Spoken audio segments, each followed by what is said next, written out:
Ladies and gentlemen, we are going to focus on oral presentation. That is, the presentation of ideas in spoken form as against written. This starts a 3-lecture unit.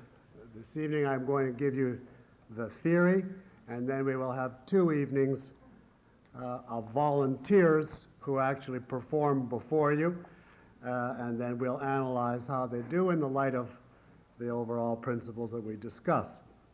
You will see that everything we have learned so far about communication in general applies equally to oral communication, but the form is often different.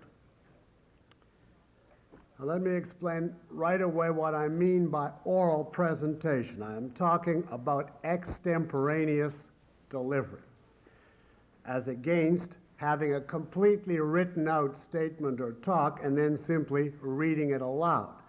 Now that's oral in the sense that it's spoken rather than written, but that is not what I am actually talking about this evening. That is kind of halfway between writing and speaking, and I'm going to say a few words at the end this evening about that kind of delivery. But our main topic this evening is extemporaneous delivery. In this type of presentation, it's all right to have some notes, brief notes, key words, as an aid or a jog to your memory. And I'll say something subsequently about the kind of notes that would be helpful or appropriate. But you have nothing approaching written out sentences. Essentially, in extemporaneous delivery, you're putting your ideas into words on the spot before the audience, rather than reading what you have prepared at home. And I hope that the volunteers take this to heart and do not come with a written out talk next time, just one brief sheet of notes which they look at occasionally. What is the value of extemporaneous presentation? There are several good features that it has. For one thing, it is excellent practice in your own intellectual development and growth. And it's equally excellent practice for writing, because it is practice in one crucial skill, which is putting your thoughts into words as clearly as possible. The essence of communication, ideologically, if we break down into steps, is first you have an idea, but in an inchoate, undefined, unverbalized way. In effect, like a prenatal idea, an idea which hasn't yet been born, which is experienced almost as a mental pressure in your head. You know something, but you haven't yet found the words to state it. And then you grope, you struggle, you hesitate, you pick out a word focusing on your idea until you express it exactly. Now that is involved in all communication in any form. And this is exactly what extemporaneous presentation consists of. It's the pure process of finding words for your ideas. In this type of delivery, you have no time to concentrate on higher subtleties. Style, editing, polishing, that's out of the question in an extemporaneous delivery. You just have one basic imperative. There's people sitting there. I've got to somehow put this mental pressure into coherent words that they can grasp. I have to translate my thoughts into language. And when you develop an ease or facility in this, you will find that it's helpful in all communication, including writing. Because then when you sit down, the doing of your rough draft in writing becomes, in effect, like an extemporaneous talk. And if you develop the skill properly, it will pour out of you, other things being equal, and then you can apply the later skill of editing. So it's very helpful to have practice in getting up and having to put your ideas into words without knowing in advance the formulation. At some point, you have to do it, you see. Another value of this form of presentation is its sheer practicality. Most people can do much more of this than they can of writing, owing primarily to time. The preparation for extemporaneous delivery is brief. You just sketch down a few notes, and then you take the plunge. The main work is on the spot rather than laboriously in advance. It's also a more a practical form of expression in that most people have more opportunity to use this than they have any one other form of expression.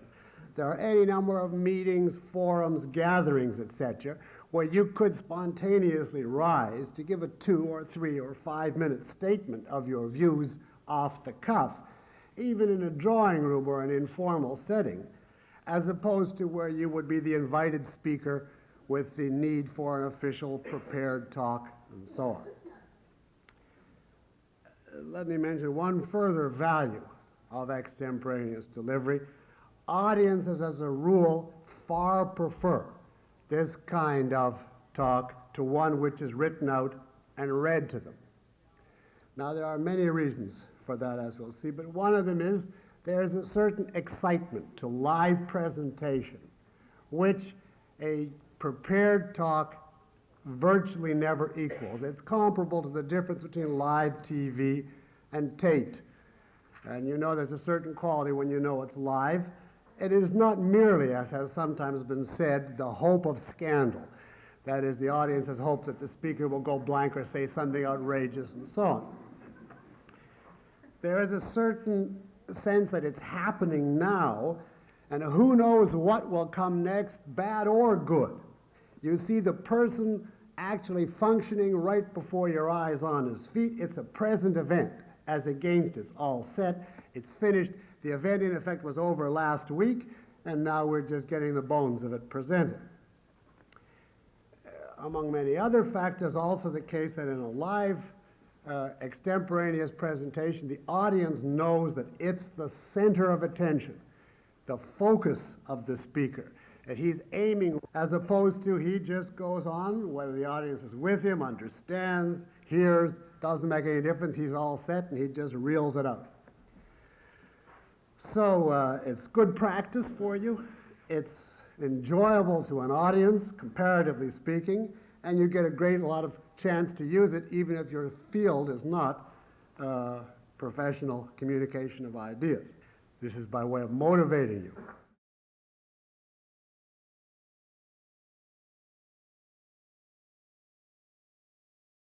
Now, at the outset I can say everything we've already discussed about communication applies to extemporaneous presentation also.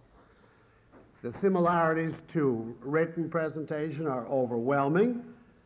You don't have to take notes on these because I'm just going to repeat all the points that we've already made for 3 lectures. But whether you speak or write, it's a conceptual presentation with everything that involves. You have to take into account the audience's context. You have to remember the Crow epistemology, the limits of what people can retain. You have to delimit your subject matter. You have to make your formulation self-contained. You have to motivate the audience. You have to have a structure. You have to concretize. You have to be objective. All of this applies. But what is interesting are the differences, what separates oral delivery. I'm going to call it that now because it's simpler than saying extemporaneous, but I mean that. What separates oral delivery from writing. So let me give it to you in the form of several differences. Number 1, perhaps the most basic, there is a difference of pace between the two, of pace, P-A-C-E.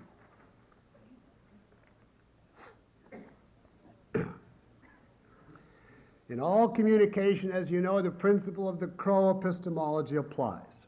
The audience can only hold so much. The problem of overloading is always potentially there, of giving them more than they can retain or connect, and therefore they lose you. We gave opening lecture the example of the sentence from Kant, and I mentioned to you the case of a speaker who had started an interesting paper with 3 tricky examples and then went on to the main theoretical point, and it was simply too much for the audience to hold. Now, this is always an issue in every form of communication. You always have to try to economize your units, to reduce the amount that the audience has to hold, whether it's the complexity of your sentences a la Kant or the number of examples or whichever. But the point is, this is a much greater issue and problem in oral than in written communication, a much greater problem. The problem of overloading is much more severe if your audience is listening to you. Now, this is a difference only of degree, not of kind, from writing, but nevertheless it is a big, important difference. An audience at an oral presentation can retain or deal with fewer units, and this has to affect the whole presentation, specifically the pace. And by that I mean the rate at which you give out information, at which you pour out ideas, at which you offer material. The pace has to be reduced. You have to slow down. Now, why is this? Well, one major reason is that in writing, the audience can set its own pace, its own rate of going through the material. Whenever a reader needs a pause or a stop, he simply takes one, as and when he feels that he needs it. Now, why would a person ever need to take such a pause or stop, assuming that it's a properly written, clear, well-organized piece? Of course, if it's badly written, you have to stop all the time, but we're not learning what to do in order to salvage something that's bad. Assuming that something is properly written, why would a reader have to stop and pause? Suggest any reason to me.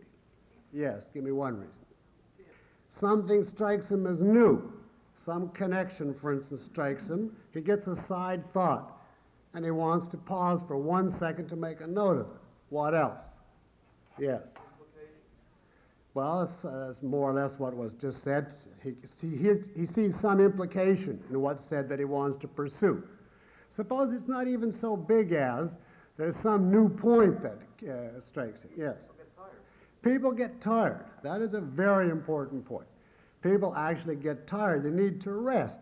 Not for an hour necessarily, but maybe just enough to catch their breath and kind of nod and remind themselves where they are. And you can very frequently stop in reading, when you're reading somebody else's work, just for a couple, maybe 10 seconds can be very refreshing. Or suppose, for instance, you get a striking formulation. It's perfectly clear, but doesn't suggest any new implications to you. You need simply the mental equivalent to say, my God, or what's called the aha phenomenon, where it strikes your mind, you say, gee whiz, I never thought of that. Just for the mental gears to click, so to speak. Now, we're talking about momentary pauses, not even as long as maybe 10 or 15 seconds, but very crucial. Or you may get a puzzling formulation, not one that's the fault of the author, but maybe it has several aspects to it, and it takes you a second, in which when you're reading, you either say, you reread, you say, oh, I see what he meant, or else you say, I don't see it, but I'll sort of put it on the side. I'll go on with the understanding, I don't understand this point. Or there's a backward reference. That is, the author says, as we saw last chapter, and he dashes something off and you don't remember. And you have to stop and say, what did we see last chapter? Which is always possible. Or you reach the end of a section, and your mind, the reader's mind, feels the need to say, well, let me see, where am I now? Let me sum up. Now, those are some of the reasons why. Perfectly clear writing, well organized, interesting, and so on. If it's ideas, and the reader is attentive, he will have to pause. I'm not saying he has to sit over every sentence, but every once in a while he needs a couple of seconds. If not, he cannot absorb the material. This, by the way, is why I am personally profoundly opposed to the speed reading method as applied to ideas. I have heard people, whom I have reason to respect moderately, say that this speed reading method is of value when it deals with non-intellectual material. That is possible, although in my own experience it was a complete rout, even with regard to non-ideological material. But with regard to intellectual material, it is completely zero. You may as well not even pretend to read if you go that method where the finger just goes down the page like this and you turn the pages every about 5 seconds, you turn another page. Anybody that reads Ayn Rand, Kant, or anything in between that way is ludicrous. Reading necessitates the possibility of stops all the time. Very brief ones, but essential so that the mind stays on the track. It knows where it is, what it thinks. It has a chance to monitor its own reactions. And everybody, in fact, does this in one way or another if they're trying to understand. Of course, everybody will stop at a different point for different reasons, different length of time, and so on. When you read, this is in your own control. In oral presentation, however, the listener is at the mercy of the speaker. He may need just that very brief, fleeting pause to square the mental books, but the speaker is merciless and goes right on. For 1 second, the audience's attention leaves the speaker's voice. There was one baffling thing, and the audience just went for 1 second to try to get what it was. Meanwhile, by the time they tune in again, he's on the next sentence. They lost the end of the sentence. They lost the point, and if it's important enough, they lost him. And of course, this would be true whatever the category of reason for the pause is. Now, you might say, solve this by stopping after every sentence. Right? You can't do that because it's very often unnecessary. You would simply bore the audience wild. If you say the cat is on the mat, and there's another cat there, and of course it varies from person to person who needs it, so that's not the solution. Before we get to the solution, you have to recognize there's a certain problem. An audience is unavoidably often torn between the needs of its own consciousness in regard to the material and the demand of the speaker that you go on. Now, there's another reason why there's a difference of pace necessary between speaking and reading. And that is the difference between seeing and hearing. Most people find hearing ideas much more difficult than seeing them in print. I know I do. One, of course, obvious reason is that in seeing, if you miss something, you can always go back. So there's a certain basic security. The stuff is always there in your control. Whereas in hearing, if you miss, the speaker's gone on. But I think there's a more fundamental issue involved. Sight is one of the basic senses. It's the sense which permits us to grasp entities. In that way, it's the basic sense bringing us into contact with the world, or at least one of two, the other being touch.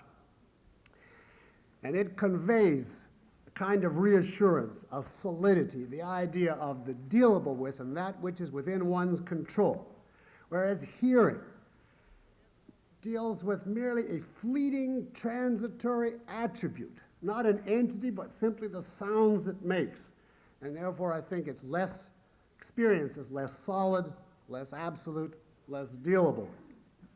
In any event, for whatever combination of factors, speaking is harder to take in than writing. More work is needed. The degree of concentration, of sheer unbreached focus on the audience's part is greater. Now, we'll go into concrete advice in a little while, but the point here is we have to therefore know how to adapt the presentation of ideas to take this into account, how to reduce the pace. And I don't mean simply the rate of speaking, but the actual amount of material you cover in a given time to a given audience. The actual rate of data must be less. Thereby, you see, taking the strain off the audience's need to concentrate so furiously. Writing can be super condensed, and often the very condensation is what makes writing good. It makes it purposeful, lean, taut, fast, where every word counts as in a telegram. Speaking cannot be that way. The audience couldn't keep up with it. If you, for instance, want an example, if you're writing to your father, you might simply send a telegram saying, this is just in pattern, broke, send cash. That would be okay for writing. But in speaking to him, leaving aside now questions of tact and so on, the same information would have to be fed like this in pattern. I spent all my money. I have nothing left. I need more. I'd appreciate your help. In other words, you give the listener a moment, if necessary, to wander, his attention to flag for a second. If he misses that you spend all the money, he tunes in when you said, you've got nothing left, etc. So he can still keep up with you. Whereas in writing, it's on his head if he doesn't get it, because it's right there unequivocally. The way I look at it is, in writing, the audience is responsible for getting every word. In speaking, you are responsible for getting it into them.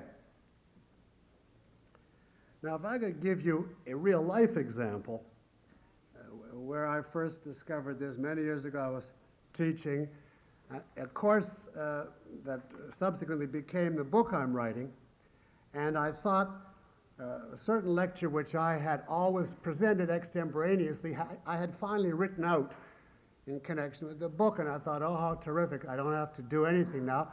I'll just go to class and read aloud from the part that was already written out. And it was a revelation to me, because the class, although the content was thoroughly prepared and everything, the class was entirely baffled. And I could feel as something completely wrong was going on, yet it was very clearly stated and everything I couldn't figure out. And I want to read it to you and then show you how I would give this exact same content, but orally, to an audience as opposed to in writing.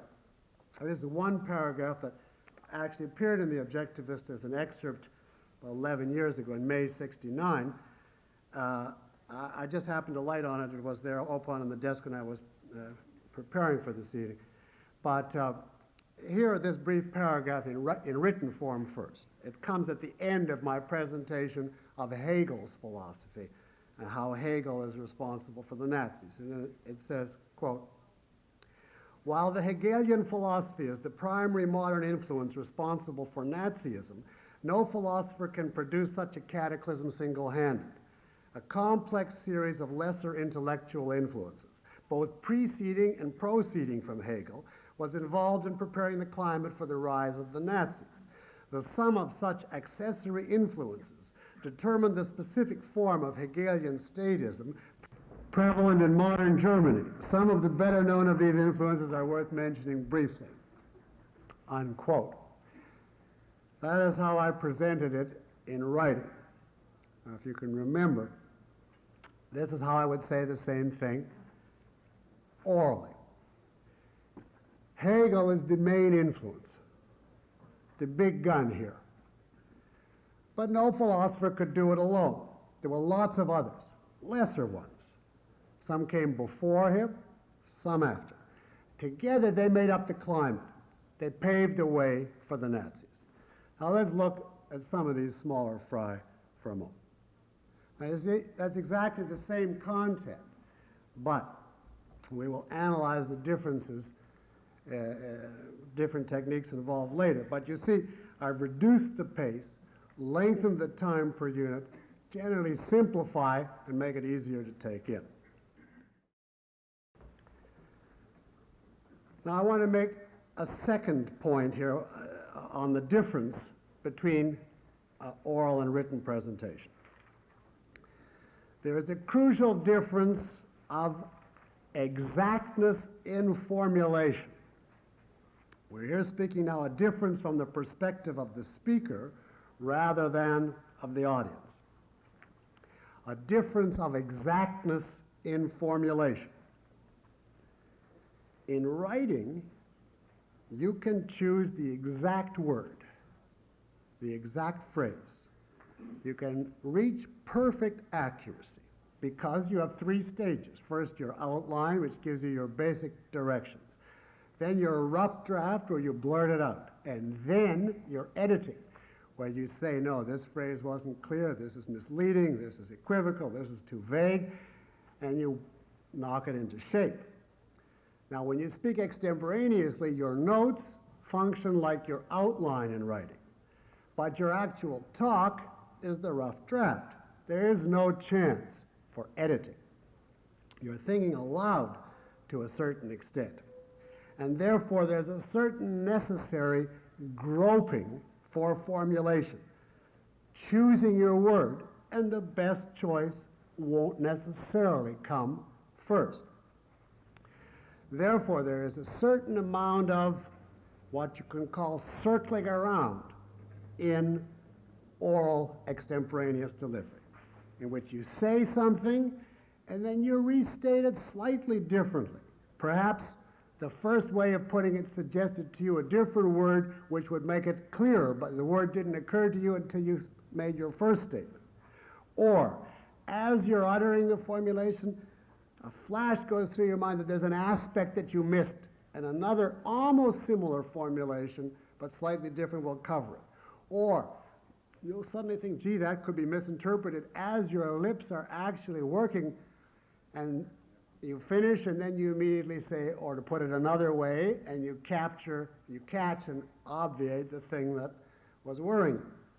In other words, you circle around it, you say it, you re-say it from different aspects until you get the sense, now I've hit it, I got it across, the point is unmistakable.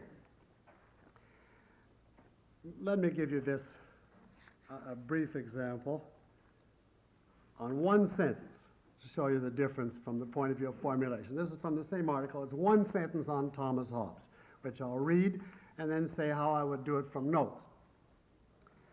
Thomas Hobbes, the materialist apostle of modern science, who in its name rather than God's, issues anew the perennial call for unqualified obedience to the state, unquote. Now, suppose from notes, I wouldn't make notes of a sentence, but suppose my notes said Hobbes, materialist science state. That's to remind me of the points to make. Then I would say something like, Thomas Hobbes was a materialist. He bases his ideas not on God, but on science, what he calls science. See, I have to add in what he calls science, because I realize I say he bases his ideas on science. It sounds as though I agree that he represents science. Now, I worded it in such a way that no one could think that. But when I just blurted it out, it came out he bases his ideas on science. So I amended right there. I said, what he calls science. Then I go on, his idea is the age-old idea, obey the state. Without qualification, mind you. See, I would have to add, because otherwise people would think, well, what, is he advocating anarchism? Do you think you should obey the government? So I have to, in writing again, that's avoided, because I choose the word so carefully that that problem doesn't come up. But in speaking, you try to get the gist across, but there's a little stumbling, a little self-correction. It's not nearly as compact as in writing. You try out synonyms, elaborations, and so on until you're satisfied they get it. Now, we can call this a process of self-monitoring. It's the closest to editing that you can come in extemporaneous delivery, because you're in effect amending your formulations, clarifying them as they go. Now, this kind of temporary roughness is unavoidable in extemporaneous speech. In case you're worried, it is not fatal to objectivity, because you do finally achieve complete clarity if you do it properly. But you do it by a different means. You have to know that this process is involved, and then do the self-monitoring, come again at the same formulation until it does come out clearly. Now this takes a certain skill and a certain experience, because it's as though one part of your mind is looking at what you've already said to just try to give it a checkup. Is that okay, or could that be misinterpreted? While the other part of your mind, remember, you don't have the thing written out, has to keep on the new material so that if you don't find any correction to make, you don't just sit there with your mouth open, you go into the next point. Now, this is not as difficult as it sounds. It's an oscillation of attention, but it does take a certain experience. Audiences, I may say, are almost always sympathetic to this problem. They understand. Once they know that the delivery is extemporaneous, they do not listen to the nuances of every word choice. And in fact, they couldn't take it in anyway, because remember, they're hearing. And therefore, they have their own problems with absorbing what you're saying. So they get only the gist of a point. And they know from experience not to expect more. So that if your words grope a bit, that doesn't bother them so long as the main point emerges okay. You remember we last time, I think it was last time, criticized in that piece on the draft that I did, the statement, money is the main issue involved. And I showed all the dreadful implications of that. Now in writing, that would be really wrong. In speaking, you could very easily say, when you got to that point in your talk, assuming the rest of the paper was okay, just occurs to you, you're groping to formulate, you think money is the real issue here. And then you think, well, I better clarify that I'm talking about the practical solution, I'm not derogating ideas. The audience understands this. They know that it's an extemporaneous thing, and so they're not going to rush out in horror when you say money is the main issue and say this man is opposed to ideas. They know you didn't have time to pin it down, whereas in writing, they have every right to do that. For this reason also, the pace has to be slower in speaking. And you see there's no conflict, therefore, between you and your audience. They need a slower pace, and you do. You're groping for words, and they take things in more slowly. And so there's perfect harmony here in principle. If, on the other hand, you could speak like a perfectly edited writing, it would be much too fast for them to take in. Your need to circle is matched by their need for you to slow down. All right. Now the question becomes, before we go into any other differences, how do we implement this slowing down? What specifically do you do to tailor your presentation to the requirements of oral delivery? Of course, we can say a few generalized things. You have to give your audience every help you can, every pointer, many more than are needed in writing, about the structure, the content. You make it as easy as possible. Of course, basically the method is reduce the amount that you include in a given time unit and in a given context. Strip it to essentials. In writing, you can cover many more complexities, shadings, asides, nuances, integrations. Speaking has to be much more single track. That's the basic issue. But now, let's figure out some more specific ways to reduce the pace. Now, I'll number these simply for note-taking, but they're not in any particular order. One, I would say, simplify your grammar and vocabulary. Those long, complex sentences, which can be very elegant in writing, are not too good in speaking. Where you subordinate complex thoughts. While Hegel is the major figure in the history, so and so. And the while tells the poor audience listening, I've got to hold the whole thing that comes after this, and it's going to modify another clause. It's much easier to give them two main clauses. Hegel was the main one. Okay, you can forget that now, and then you go on to the next clause. There were others, you see. Now, I'm not saying never use subordinate clauses, but generally speaking, short main clauses is easier. It reduces the pressure on the audience. By the same token, vocabulary. If you use a very big word, even if it's a perfectly legitimate, genuine, exact word, if it's not completely routine to the audience, it may strike them for a second and cause a little pocket of fog and confuse them even just the second of saying, oh yes, I know what that means, and then they'll lose your thought. So I would tend to be much more colloquial in speaking than in writing. For instance, in that passage on Hegel, I referred to the cataclysm of the Nazis.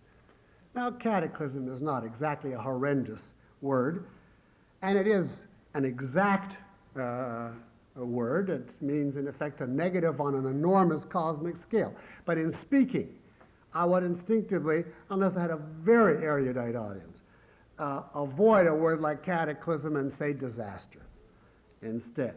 Because an audience would take in right away, it wouldn't cause a mental wrinkle. They'll take disaster as a normal kind of term.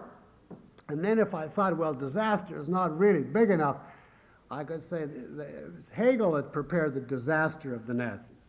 Not just the disaster, the catastrophe, the cataclysm. And by the time I get to it, it's already prepared. You have dug a trench in their minds. You see it, and cataclysm slips right in. Now, obviously, don't overdo this. That doesn't mean that you treat an audience as though they're babies. As a general rule, you shift your presentation in the direction of simpler sentence structure, more colloquial vocabulary, particularly the harder the subject. If I was talking about concept formation, I would tend to approach baby talk in form simply because the subject is so different. Now, second, I suggest anticipating the audience's need to pause. Sometimes you know a given formulation is going to puzzle or impress them, or whichever. Or sometimes you'll see written on their face, in which case, just stop for a second and give them the time that they would have taken on their own. It's a very difficult thing for most people to learn that it's okay just to stand and look.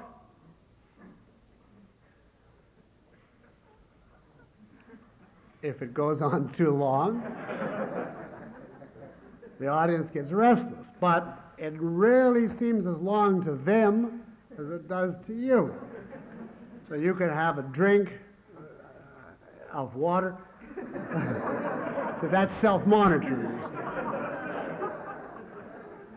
Light a cigarette or whichever, feel free to do that. Much more common for a speaker to have not enough pauses than too many. 3, and this is really one of the most important, be liberal about repeating yourself.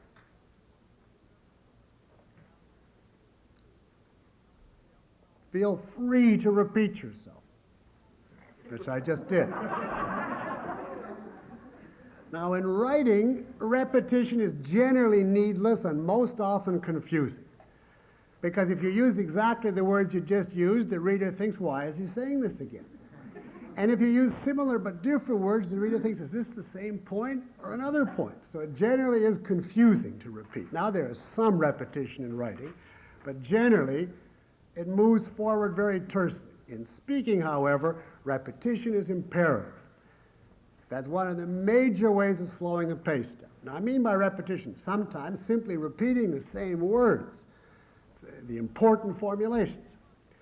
But most often, I mean not the literal repetition, but that issue of circling around, groping, saying something in several different ways. I have no money, there's nothing left, I need some assistance. Well, you cover it several times and one of them gets through to your listener. Another aspect, a very important one of repetition, is sum up frequently for your audience. Now we've done so-and-so. We've covered this topic, we've done so-and-so. Then they know, oh yes, that's right, we did that. You kind of give them an overview of it. That's one of the things they would have had to do in reading. You have to do it for them in speaking. The same is true of repetition as applied to review. Whenever you say, as we said, you have to decide, do they remember what we said? And if they don't, you stick in a quick reminder. That's another form of repetition, but you have to do it, whereas in writing, they can look it up. You don't do it all the time until you feel that they get it. So for instance, if I first introduce the term the Crow epistemology to a class, that's a big mouthful. So let us say the next, 5, 10 times that I mention it, I'll say the Crow epistemology. In other words, the point that consciousness is limited. At a certain point, you see they get it. And you don't have to remind them of what it is, but you have to repeat until you reach that point. So repeat in various forms. I repeat.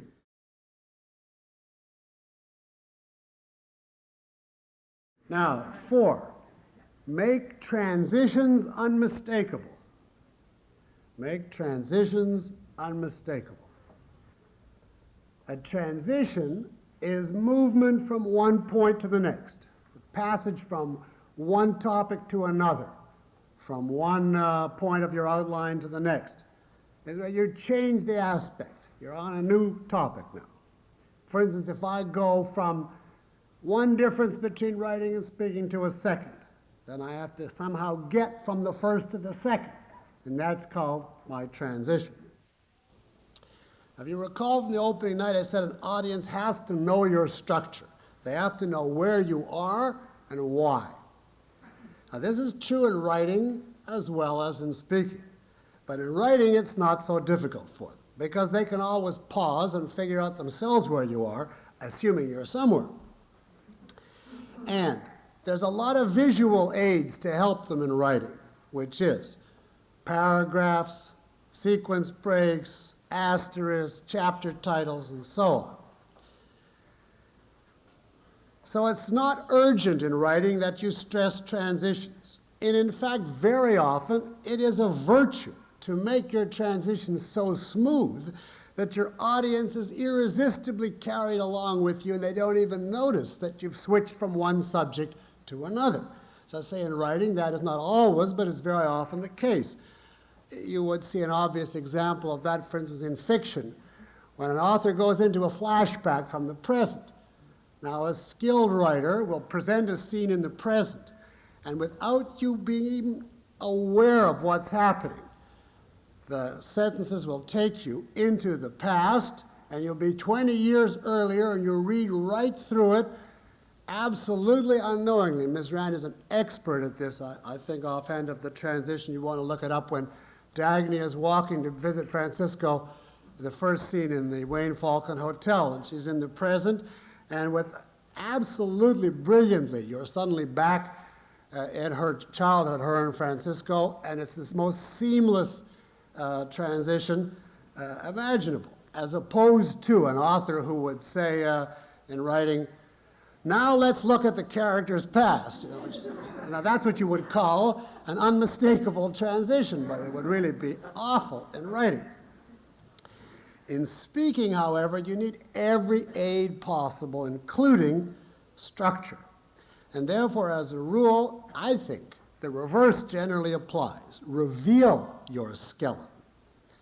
If you're just starting to speak and you want to be clear, you're not sure what an audience could do, a good rule of thumb is break your material up into units in your own mind, about 10 minutes tops per unit. So you have, say, 5 or 6 per hour. And whenever you change your point, and you've gone from point 1 to 2, make a point about it. Let them know, we're now finished that, we're going on to this. And the best and the simplest way is to state, okay, so much for that. On to the next. Or you can say, now I'd like to turn to, or whichever way. And numbering is a value here, obviously, because a number signals that you're starting a new point. Remember also this in connection with stressing your transitions. You're going to lose some of your audience as you go, no matter what their level of motivation. They are going to tune you out because there is some extent in which They're not going to be synchronized with you. You're not going to pause quite at the point that each one needs. He's particularly tired that night. He's got a personal problem. So you're always losing some. But each transition gives you a chance to regain, to get them to tune in again. Because you're in effect saying, okay, we're finished that, we're starting again. This is a new point. And it amounts to saying to your listener, all is forgiven, come back. And very often you can get them on your next point, even if you've lost them up to that point, if you make it clear this is a new point. Now, one final technique, number 5 if you're numbering. Use emphasis where appropriate. Now, in writing, there are many ways of indicating emphasis besides repetition and degree of elaboration. But for instance, you could put a sentence in italics, which indicates this is really important and stressed. Or you can take a very short sentence and make a whole paragraph out of it, and then it really hits the reader. Now, in speaking, you have to do the equivalent, but even more so. If your particular statement is important, you have to signal that to the audience unmistakably. You have to stress important points and throw away lesser ones. Now, by throw away, I don't mean mumble them or make them unclear, but make them unstressed. So there has to be a difference, for instance, between the examples you give and the principle that you want them to retain.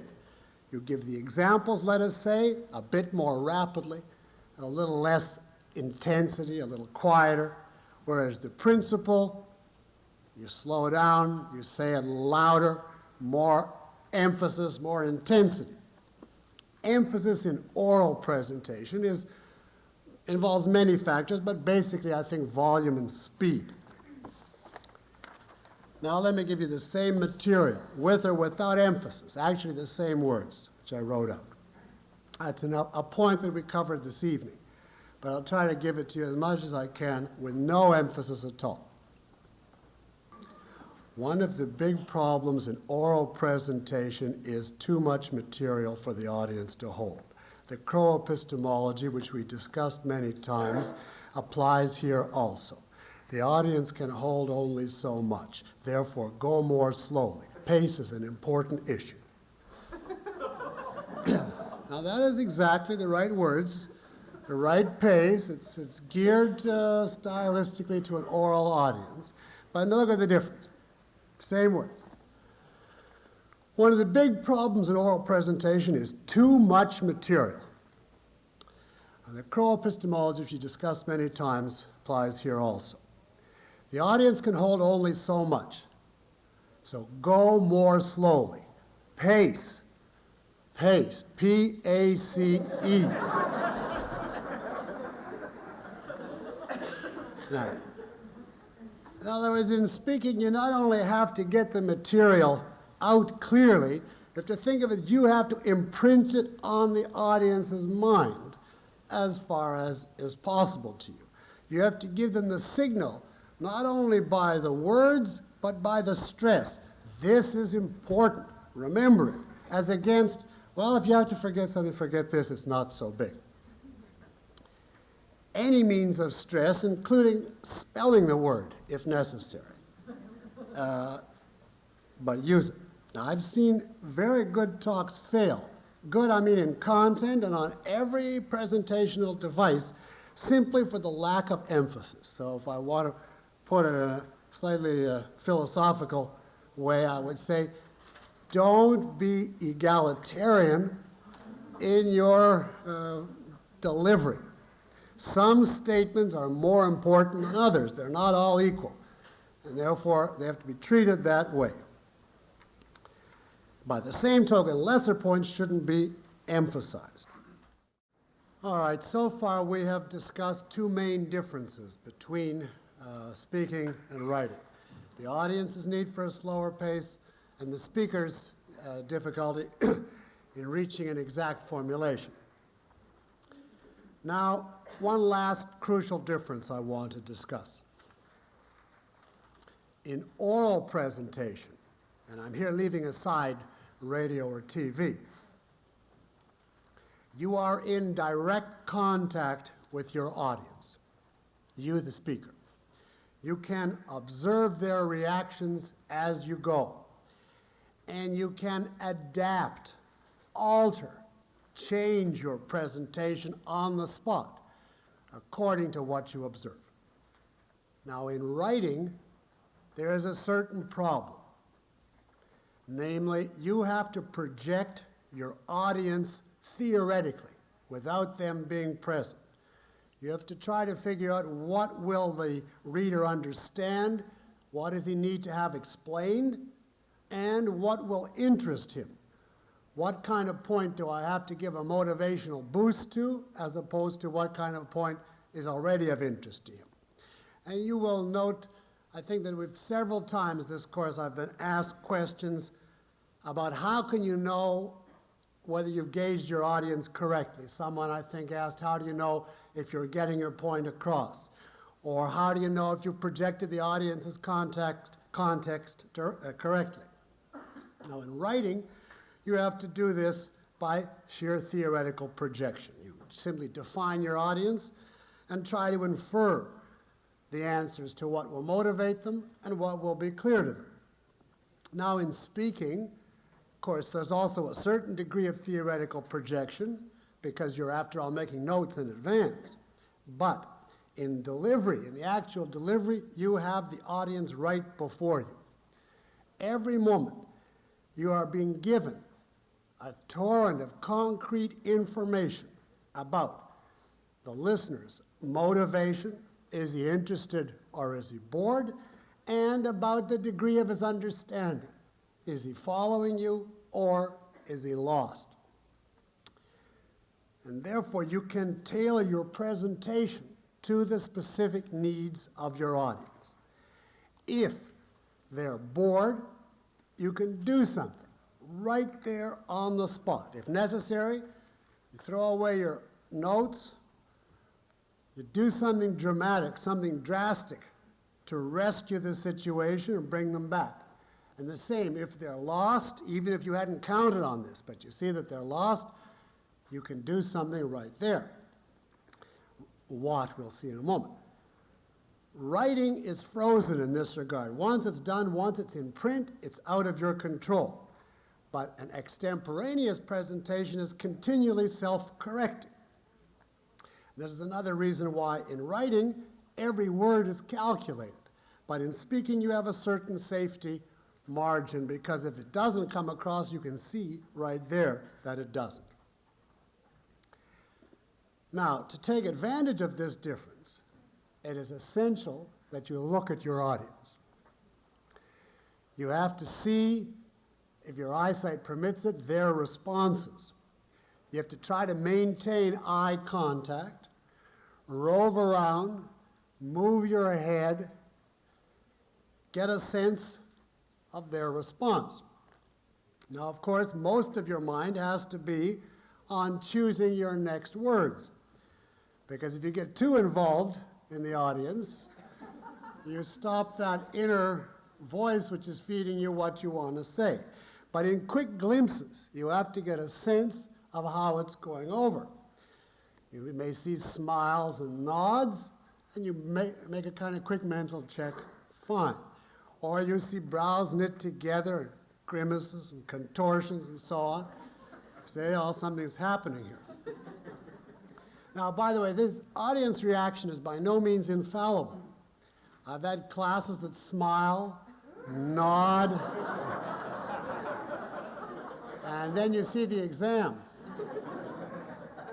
But it does mean something even if they're wrong, because at least for the moment, if they're smiling and nodding, they think they're following you. And so they will continue to listen. Whereas if they're frowning and you don't do anything about it, they give up, and the danger is losing your audience. You have to monitor, as I say, two different issues.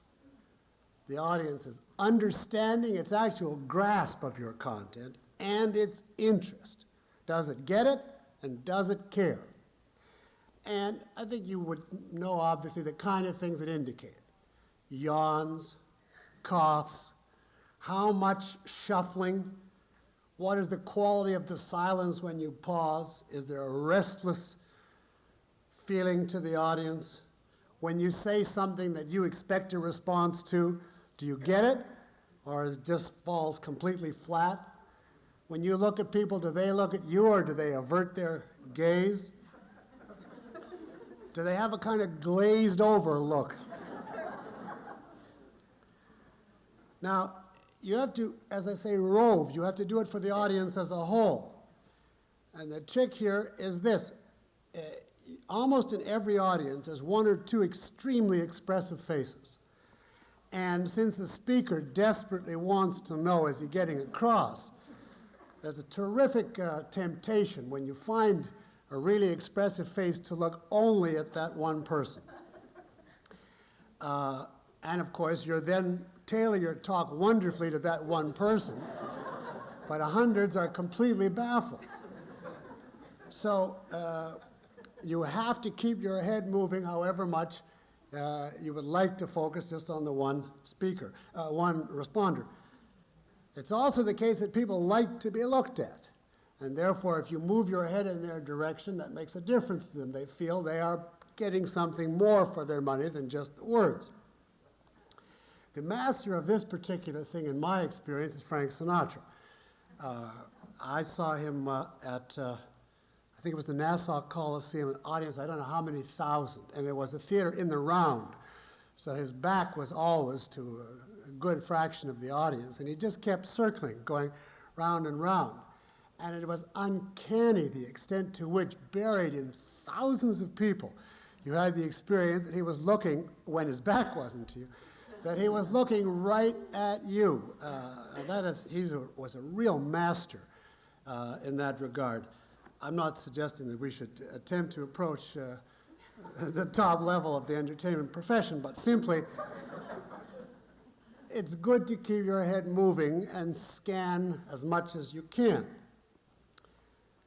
Again, you can't take any one response as necessarily proof. If one person yawns, that is not per se a comment on you. He might be tired.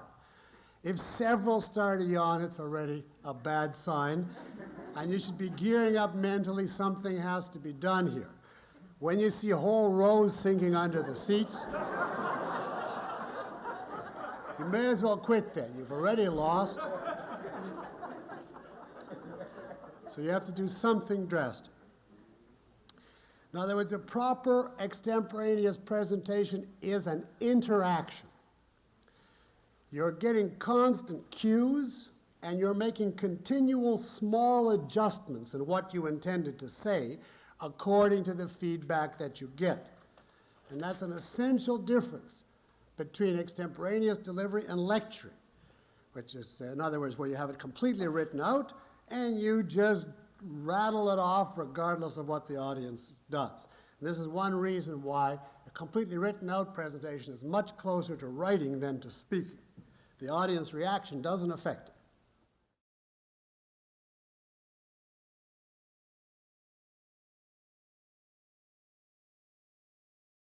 Now, let's look at some methods of what to do to regain your audience if you're losing them. The kind of techniques that will help you if you feel that your listeners are confused or bored, or both. If we number these again just for simplicity, one of the most important that I would mention is change your pace, which would mean either slow down or speed up, to take examples of each. First, of the need to slow down.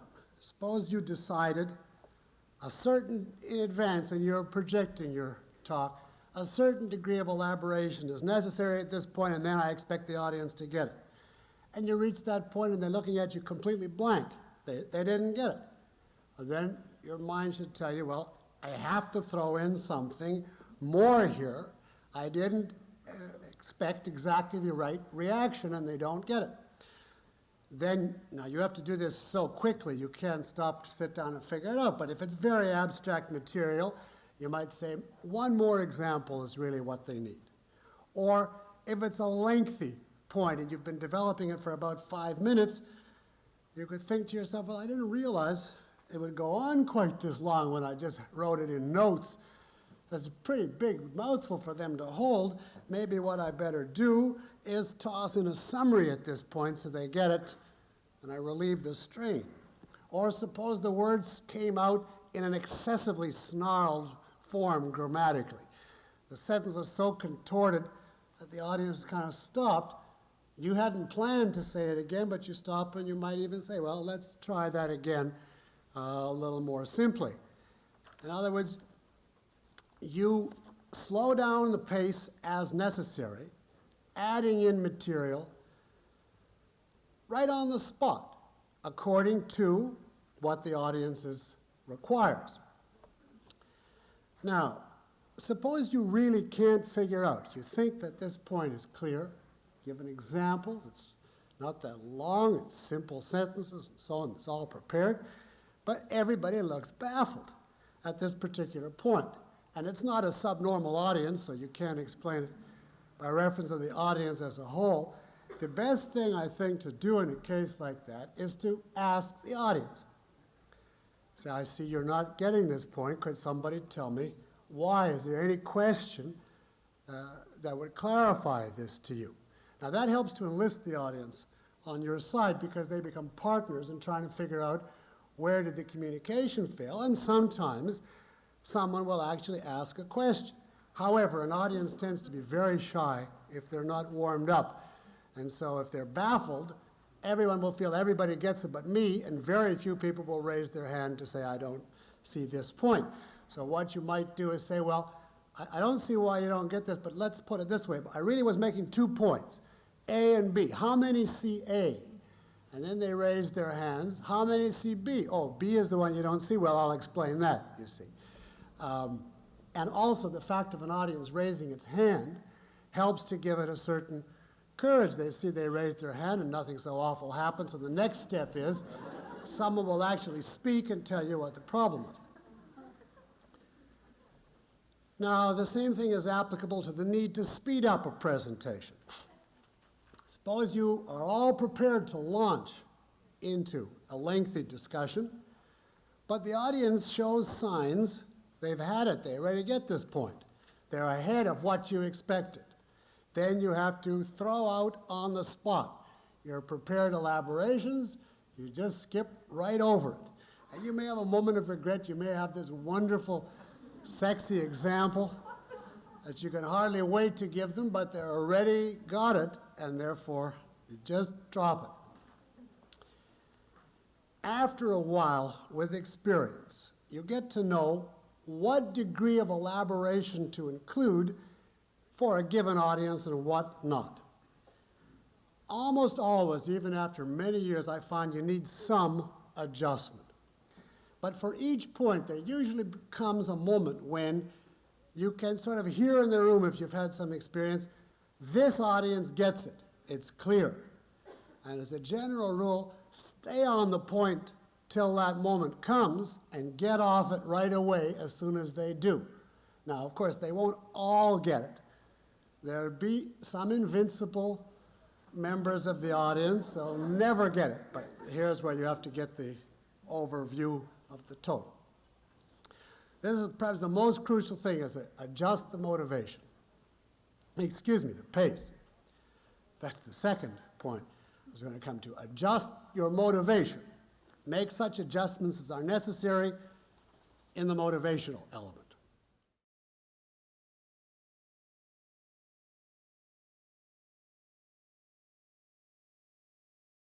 Suppose your pace is okay, let's assume. The individual points are clear, but the audience is still generally restive.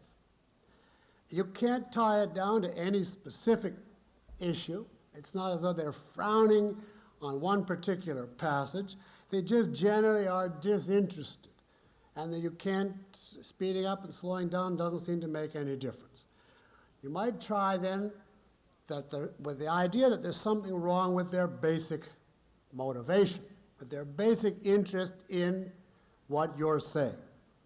Now, if this happens to you, it's completely no use continuing with your outline, however brilliant, because if the audience is not interested, if they're indifferent, they're simply not taking it in, so you may as well talk to a blank wall. You then have to stop, just completely stop, and rectify the situation by some means if you can, but it is completely useless to continue with a bored audience. Now, ideally, you wouldn't reach this situation because you would establish a strong motivation in advance. But let's say you misjudged. You didn't make it strong enough for a given audience. You didn't explain to them clearly enough at the beginning, and now you think you're losing them, not because of pace, but because they simply don't care. Then stop right there to say something, well, I don't think it's entirely clear to you why we're covering these points. So let's take a moment out to discuss what is the purpose of this, and then beef up your motivation right there. It's better to say, well, I have to give up the last half of my talk. I'm going to spend 10 minutes talking them into being interested, rather than to continue if they don't care. So stop and state the importance of the issue to them. Explain why the particular topic is necessary. Or remind them, this is why we're covering so-and-so. Continue up to the point where you, as far as you're concerned, they really do now have the knowledge to understand why you are covering. They have all the content needed to motivate them, and there's nothing more you could do, at least by stating the issue. Now you might ask, what do you do if your pace is okay? The motivation is established, it's an interested audience, but they're still unresponsive and restless. Now that does not necessarily mean that the audience is bad or hopeless or hostile, nor does it mean that the talk is wrong. It can come from many factors, from the sheer factor of the strain of listening to ideas, which is always there and always needs relief. There's always that relentless pressure on the audience to concentrate, to listen to the next thing, and the speaker never stops. In the audience, it seems like he goes on and on and on, and you always have to pay attention to the next one. Anything you can do to relieve that pressure will often help you to get an audience back, even if the basic content and motivation of your talk is fine.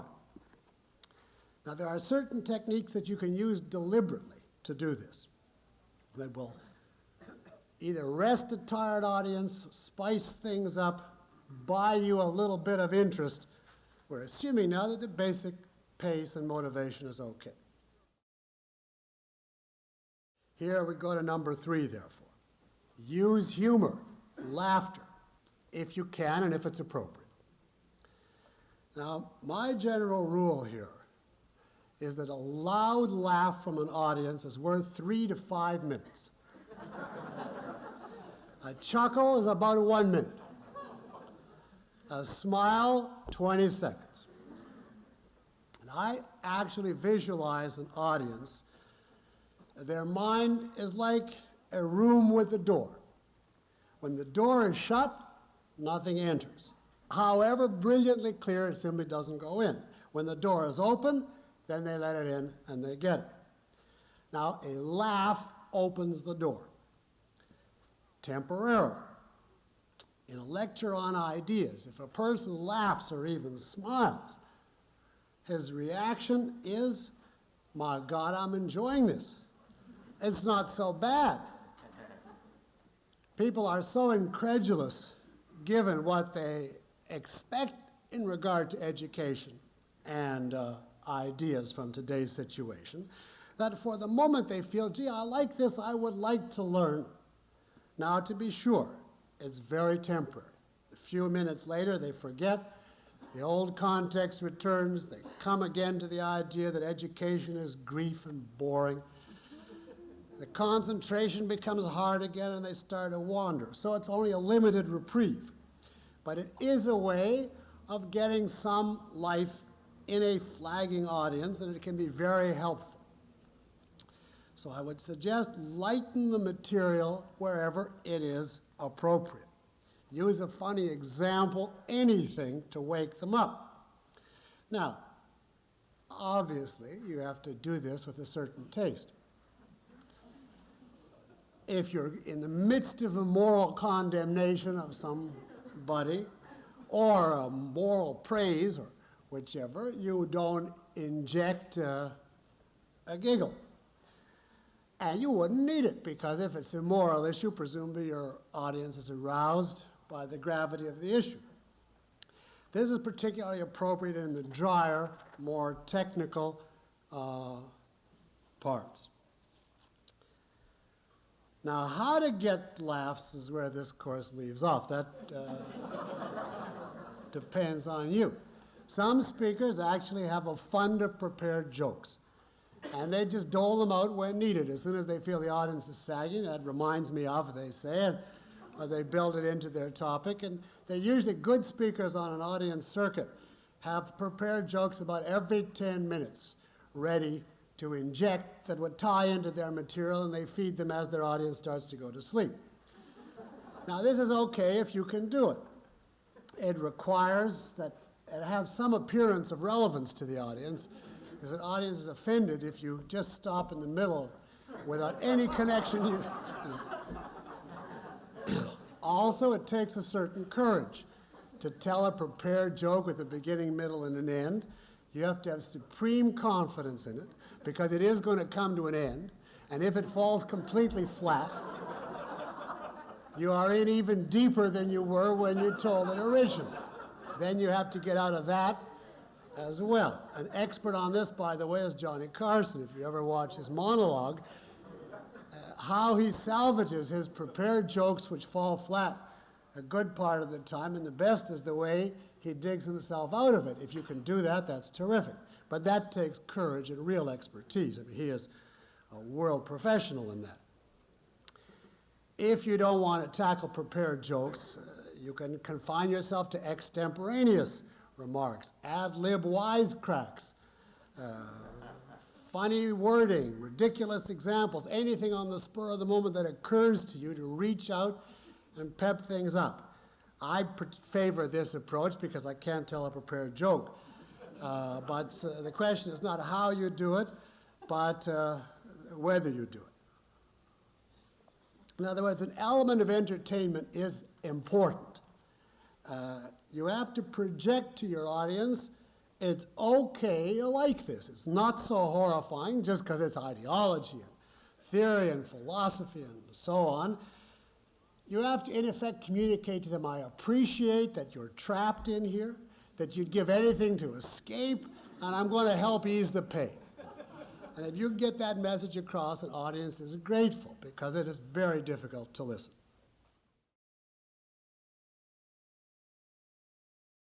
Now, another point, 4. Audience participation. Another way to get an audience back is to let them speak. Now, assuming you've made it the context so they're not afraid of speaking, people like to speak as opposed to just listening. So, if necessary, have recourse to this. Ask a question and then try and get somebody to answer. Now, partly this will help you figure out, do they understand? Because if you ask a question, you get a completely hopeless answer, you know, if this is at all typical, you have to do something to salvage the situation. So partly, it gives you some information. Partly, however, it's motivational. The sheer fact of the audience taking part, raising their hand, speaking, augments their interest. They feel they're being active, they're taking part, they're not just passively letting it wash over them. And if they say something right, and you can say, that's very good, that's just was the point I was going to make, that's helpful to them, reassuring, and they think, yeah, I get this, so they're back with you. But the most important reason to have them speak, I think, is to keep them interested. Now, you can do it in many different ways, all the way from stopping on one word and asking them to call it out. You get to where the theory of knowledge. What is that? What's the theory of knowledge? And there's a dead silence. Your audience isn't there. One word for the theory of knowledge. Anybody. With an E. EP. See?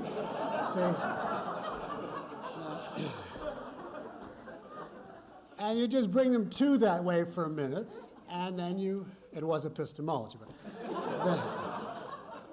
Or you can actually ask them questions, have them express their view, or whichever. Now, the most drastic technique for this is to single out specific members of the audience without warning by name.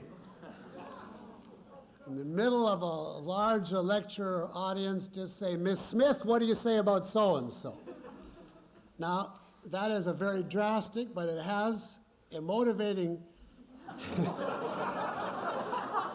effect of a knife of fear through every member.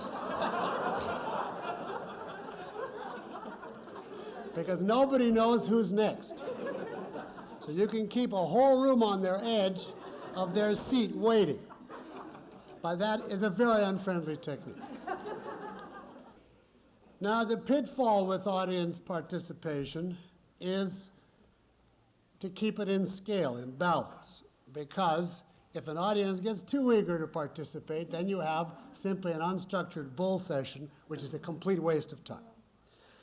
You have to keep their participation limited. You have to remember that the main purpose is to get your ideas across. And this is simply one accessory means to keep them awake if it's heavy going for them. Also, you have to remember to spread it around. There's always a few people in a large group that want to speak on every point, that will monopolize the discussion if you throw it open. And the rest of the audience resents it, that the same person is always speaking, and they sigh and look to the ceiling and roll their eyes. And you have to avoid that, and therefore when it's the same person over and over, you just don't look in that direction, you look to the other side. Now there are other factors that could be employed, or that could be relevant besides these four that I've mentioned. So don't number now, because what I'm going to say now is in the nature of an et cetera. We're passing now from anything that could be regarded as content onto something that's more in the nature of oratory, but just for what it's worth and in passing. It's very helpful to try and exude a certain enthusiasm and confidence in your actual voice. Don't just drone on at the sky. There's a certain quality of energy, of commitment that you can put into your voice, a kind of take charge quality, where you throw yourself into what you're saying and you, in effect, communicate by your energy. I know what I'm doing. This is the most important subject in the world. I know it thoroughly, and here's your chance to get it. And if you can communicate that, that is very helpful in motivating an audience, as opposed to a bored, droning, or timid speaker. Now, sometimes you'll have to, in effect, act this out if you don't feel it spontaneously, if you've repeated something so often to so many different audiences that you don't really feel that excited at this moment, but you remind yourself of the audience's context, you can do it. On these factors that I'm going to cover more briefly, one that I must mention, which sounds obvious, but is more talks have come to grief owing to this than perhaps any single one other factor, and that is volume. If an audience has to strain to hear you, that's finished. If you say, it's important to express enthusiasm in your tone, they will simply tune you out. No one can stand it. So you have to be like Ethel Merman. You belt it out. Now, ideally, you don't scream at the audience, although I have a tendency to err in that direction. But be sure it's loud enough. This is particularly true of women speakers because their voices are higher. But it's true of all, that is both sexes. Or in New York, all.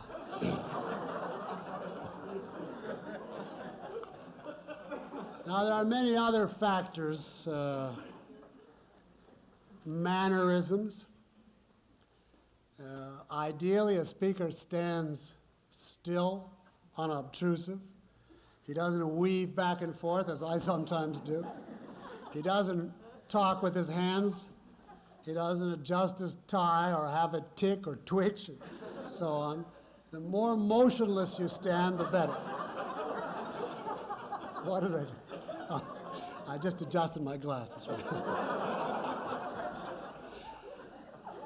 I'm not too excellent at this, but I tell you for what it's worth. You could have a talk that's clear, that's interesting, the audience is motivated, but your mannerisms are so obnoxious that they can't get their mind off it.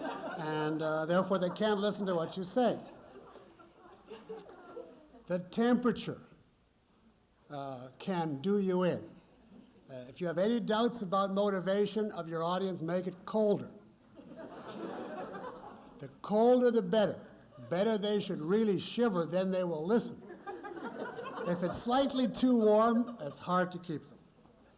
If it's too smoky, if it's too dark, if the mic reverberates. I mean, there's a million things of this kind, but for that, you don't need me. That would be in any professional speech manual. The only last point I would make on these lesser points is remember the possibility of an audience which is just simply tired, particularly in the evening. Give them intermissions, and above all, don't go on for 3 hours the way I do.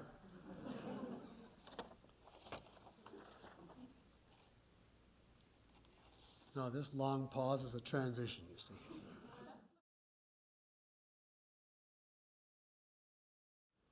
A few practical topics now on the mechanics of oral presentation. These are things that you're often asked, so I want to cover them. And first, on note making. I'm often asked, how detailed should your notes be, the speaker's notes? And here you want to strike a balance. If your notes are too brief, they won't serve as a guide, and they will leave you stranded. And the worst thing is to get to the end of a point, look down to your notes, see nothing, and think, my God, what comes next?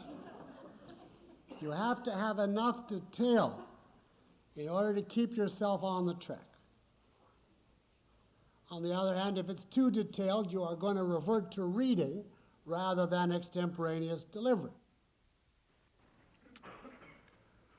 Now, what I would suggest is make notes to cover two main types of thing. One, the divisions of your outline. Second, your key formulations. By outline divisions, I mean your structure, your main points. And here you can sketch them in maybe in just a word or so each. The detail depends on your knowledge of the topic and your experience. But whether in a word or a phrase or whichever, the key division is enough to keep you going. And if you're not sure, rehearse in advance. Make up your outline, look at a blank wall, and then look at your notes as you deliver it to the wall. And if you see your mind continually failing, you don't know what's coming next, you haven't got enough. So stick in, what word would you have liked to have there if it was in front of an audience to remind you? And then stick it in and then try it with that further word there, and after a while you get the hang of it. But take into account here that if you're not an experienced speaker, and even if you are, you will be nervous at the beginning. And nervousness on many people has the effect of making them go blank. This is not a disease or an abnormality. This is in the nature of speaking. Therefore, if you're not experienced, you're much better advised to have more detailed notes for the first minute or two. That helps to counteract the nervousness because you know if worse comes to worse and they go completely blank, I'm safe for 2 minutes. And you find after 2 minutes, it isn't as bad as you thought. You can speak. The audience didn't rise in wrath and roll over on the floor, which is what you imagine. And so you can go on from there. The first lecture I gave, first public lecture, was many years ago, a class at Hunter College. I was petrified. And I knew I would be. And I wrote out, my name is, this class is. I had the actual first 5 or 10 minutes written out to the last word because I knew I'm going to go blank. And then I found it wasn't so bad and went into it from there. There is a whole scale, you see, of degrees from the briefest notes, which might be 1 or 2 words for a whole hour, to a completely written out talk. And you judge according to the various variables that we mentioned. But now specific formulations. I would write out any tricky formulations, any points where it's really important that you get it exact and you're not completely sure of it. Because after all, this is the substance that you want to get across to the audience. So if you have to grope a little bit on some of the lesser material, okay, but on the really crucial stuff, if you know you're not too clear about it, write it out so you, for sure you'll get across your main point. Here you have to rely on experience as to how much to write out. Not too much, not too little. Now, while we're on notes, I might just point out one other thing, is how do you combine watching your audience with following your notes? Now, if you look down at your notes all the time, you don't see your audience, and they resent it. And if you look at them all the time, you don't see your notes. And if you just do what I'm doing now, you put your hand behind your back and you look at them, and then you decide you're ready for the next point, and you look down, you're where in the paper is the next point. So the solution I found is to just keep your finger moving down the outline with you, and I never take the finger away from the point where I am. So when I look down, I look right to the point where the finger is, and then I just move it the amount of the next point, and then I look up till I'm finished with that, and then look down and get the next one, so I always have an anchor. I'm not patenting that device, I mean, if you think it's helpful, but you need some device so you keep yourself where you are with your notes, plus look at your audience. All right, now another topic that's very important in practically preparing an oral talk. Timing. Timing. And this can be very tricky. On the one hand, you may find that you run out too soon. The audience is looking at you. They were told to expect an hour talk. 10 minutes is gone, and you've come to the end. That is very upsetting to you and the audience. The other direction, of course, your time is up, and you still have mountains of material to cover. But of course, the audience will not sit there indefinitely. You have to come to an end, but you've run out of time, and your main point has still not been achieved. So what do you do to avoid either of these? Again, you need experience in translating your outline into time estimates. You have to get to know your material, the rate of delivery. After a while, you will get to see this particular point X. Let's suppose you have it in only 3 words on your notes. You'll get to know this is a difficult point. Audiences have trouble with it. Therefore, I'm going to need a lot of elaboration, examples, and so on. Let's give it 10 minutes. On the other hand, let us say this point, Y, which you also stand by 3 words in the notes, that's an easy point. Audiences get that right away. I'll give it just 2 minutes. After a while, so you get the sense of that. Again, the best thing is practice to a wall at home. Choose a point from your talk. Estimate the time in advance, and then actually deliver it as though to an audience and time it. And at first, you'll be amazed at the discrepancy between your projection and the actual time it takes you. Now, professional speakers usually have the time of their talks written right on the notes, and I definitely recommend this. usually in a different color, like red or whichever, so it leaps right out of the page at you. Wherever you should be at that time is marked right there. And of course that means that you have to have a watch in front of you. So you can always check as to whether you're following it or not. And they normally divide their talk into time units of 10 or 15 minutes, and they keep running track of the time. So if they start 7:30, at a certain point in the notes it'll say 7:40, then 7:50, then 8, etc., which is a very, very valuable technique to be recommended as long as you start with the right time.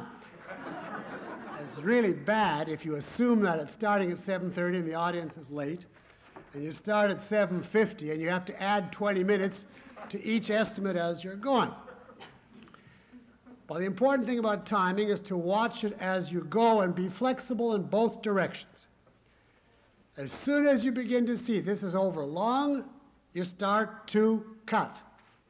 As soon as you see I'm too short, I'm running out, you start to expand. Now, the need to expand is not commonly a problem.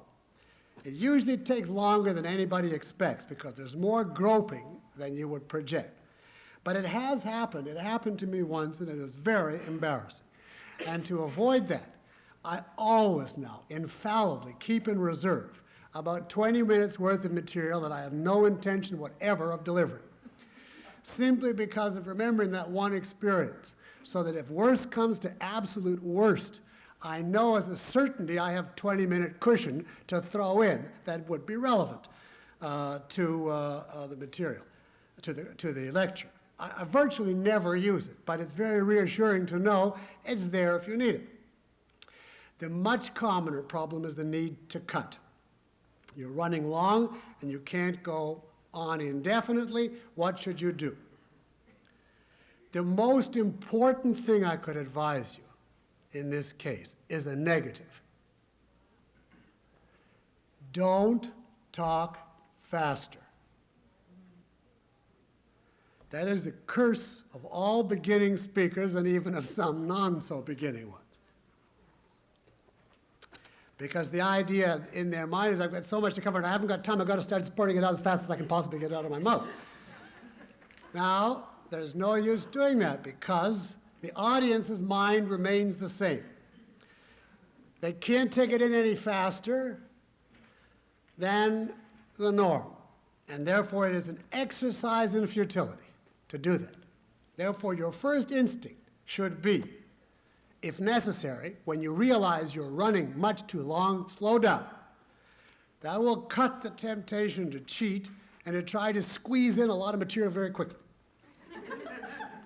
Now, if you have pre-marked the time estimates, as I suggested, you should find this out early. It's very bad if you don't find it out till late. And that should help you because in any extemporaneous talk, you should have optional points, marked as such on your notes, either in square brackets or with a question mark beside them or whichever. And that would be your shorthand to say, if I'm running long, leave these out. The talk can stand without them. So you have an out in the other direction.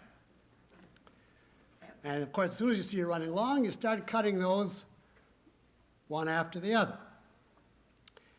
If you don't have such points, then you have to cut extemporaneously. And that's hard to do. And it's good exercise, again, to practice at home. It's really terrific in teaching you what is essential. Take some point, any point you want. Allow yourself 5 minutes to present it. You know, use one of those oven clocks that you can wind up to 5 minutes and then stop when it rings. Then set it for 2 minutes and give the same point in 2 minutes. Then set it for 30 seconds and give the same point in 30 seconds.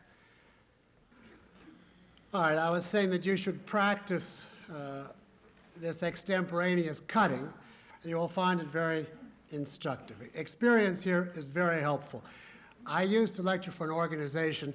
It was a completely written out talk, which they recorded, and there was no chance of turning the tape. And therefore, it absolutely had to be finished in 90 minutes. It couldn't go 1 second over. And it was a certain degree of elaboration, although it was basically written out. And I had to therefore reach the exact time.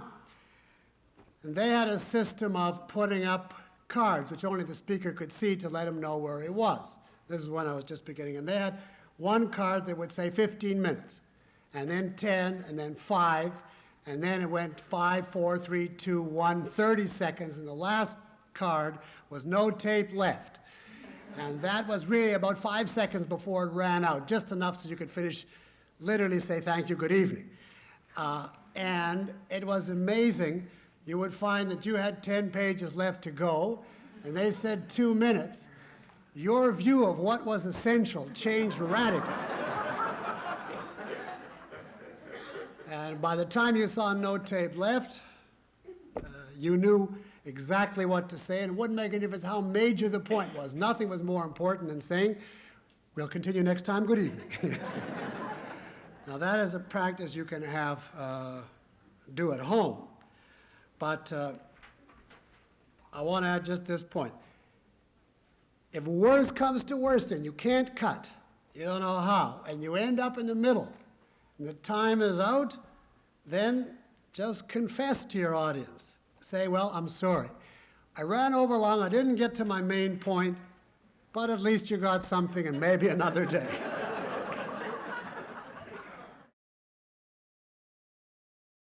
Now, one final point, and that is about reading aloud from a completely prepared text, about which I said I'd say something.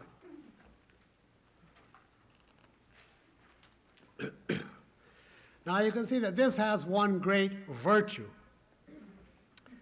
and that is exactness, objectivity. It's like writing. There's no groping, no circling necessary.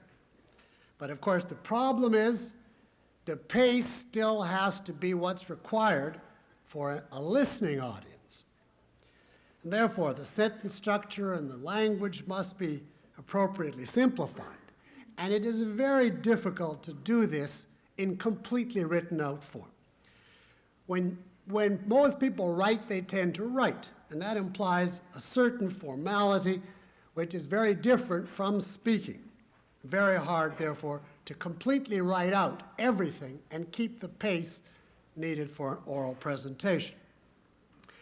Also, the problem with a completely prepared text is the issue of not being adaptable to the audience. You're stuck then with your prepared script. There's nothing you're going to do, whether they understand or not, whether they're bored or not. There is one thing, however, that you can do. I just indicate to you that this exists, but it would come more from a speech course than from this type of course. One problem of these completely written out talks is the quality the audience get that they are canned, that they're not taking place live. You can fake this to a certain extent by the form of your delivery. In other words, it is possible, and skilled speakers can do this, to take a completely written out talk, every word written, and read it without departing from it in any way, and an audience to swear that this was extemporaneous. And the trick is they read it as though they're thinking of it for the first time. They read it not as though they already know it, but as though it's just occurring to them. So they deliberately hesitate as though they're searching for a word when they know perfectly well what the word is, but they stop and then they say the word. And what it amounts to is they're reenacting the process of thinking as a deliberate performance. And an audience always likes this better than just reading because it gives them the sense that it's live. This is a skill that can be taught and can be learned, and if you're stuck with a written out delivery, is very helpful. But I just mentioned that exists. Generally speaking, though, extemporaneous delivery is much easier to do, and the audience finds it much livelier. Now, between now and next week, the only homework I would give to you is the following suggestion. try to become conscious of the issue of oral presentation. If you listen to a speaker, either live or on TV, try to evaluate if this speaker is interesting, why? If he's boring or unclear, why? What good points does he illustrate, what bad ones? Next week, we will have some real-life volunteers, some examples of these various points. Also on homework, let me just say we're going to, after a pause, take up some of the exercises I assigned. You can go to the end of those written out excerpts. That's the last three, which we'll either get to next week or the week after. Or you can get out your sheets and we'll go to the assigned exercises.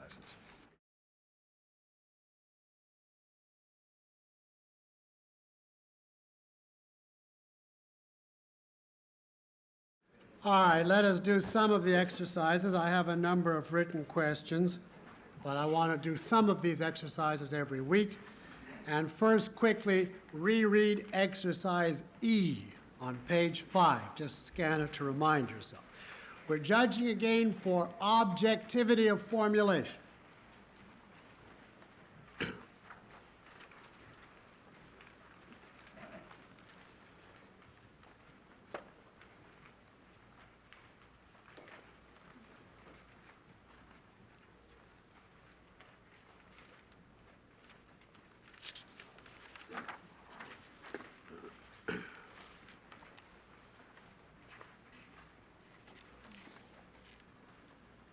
All right, let's see by volunteer if anybody has an idea. What is the problem with this excerpt? It's from a polemic against altruism. An argument against altruism.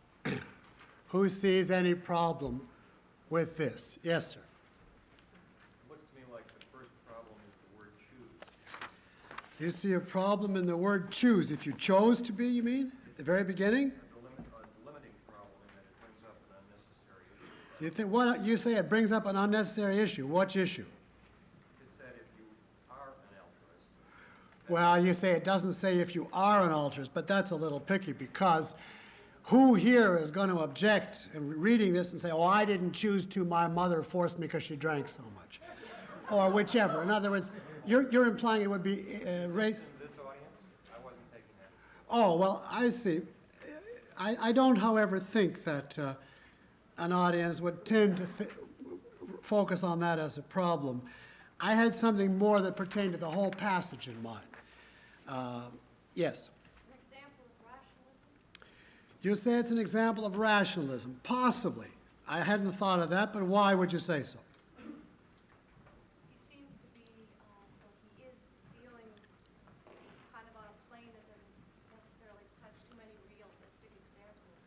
Well, you say he deals on a plane which doesn't touch realistic examples. You mean, therefore, it's too abstract. That's not quite the same as being rationalistic. Rationalistic would be if it's specifically deductive, step by step by step, on all of it floats. I don't really see that here. He does give examples about earning money, buying food, and so on. It's not, I don't think you could say legitimately this is completely floating. Yes, Mr. Torres. I think it's too extreme, and the point where he says you could not take a single action. You say it's too extreme, but why isn't it too extreme? Why is it too extreme? That's correct. If you say to an altruist, according to altruism, you can't take a single action to benefit yourself, what would the obvious answer of an altruist be? I mean, one who doesn't know a whole context, or even just a person on the street. You're saying, in effect, well, look, if you're an altruist, you can't eat, because after all, that benefits you, and you're supposed to live only for others. Now, what would a common sense person on the street say if you gave that argument in the blue? That's not a correct definition of altruism. He says it's not a correct definition. Why? What would his comeback? Because you're placing the good of others before yourself, but that doesn't mean you have no self. All right, he might say you're supposed to place the good of others before yourself, but it doesn't mean you can't do anything for yourself. And a typical altruist will say, eat so long as you can show that that's necessary to keep up your strength so you can serve others. I don't say you should never eat. I don't say never use your mind. I just say when you do it, justify it by the service that it will ultimately redound to others. Don't justify it on its own terms because you benefit. Now, in other words, this is a case of polemics where without any context, the person interprets altruism as simply excluding any action of which the actor is the beneficiary, even indirectly, provisionally, or temporarily. And that is not objective. The altruist, without any preparation, will say, this is not my viewpoint. What would be necessary to sustain the main point here? It certainly is possible to establish that altruism would lead to the conclusions listed in this passage.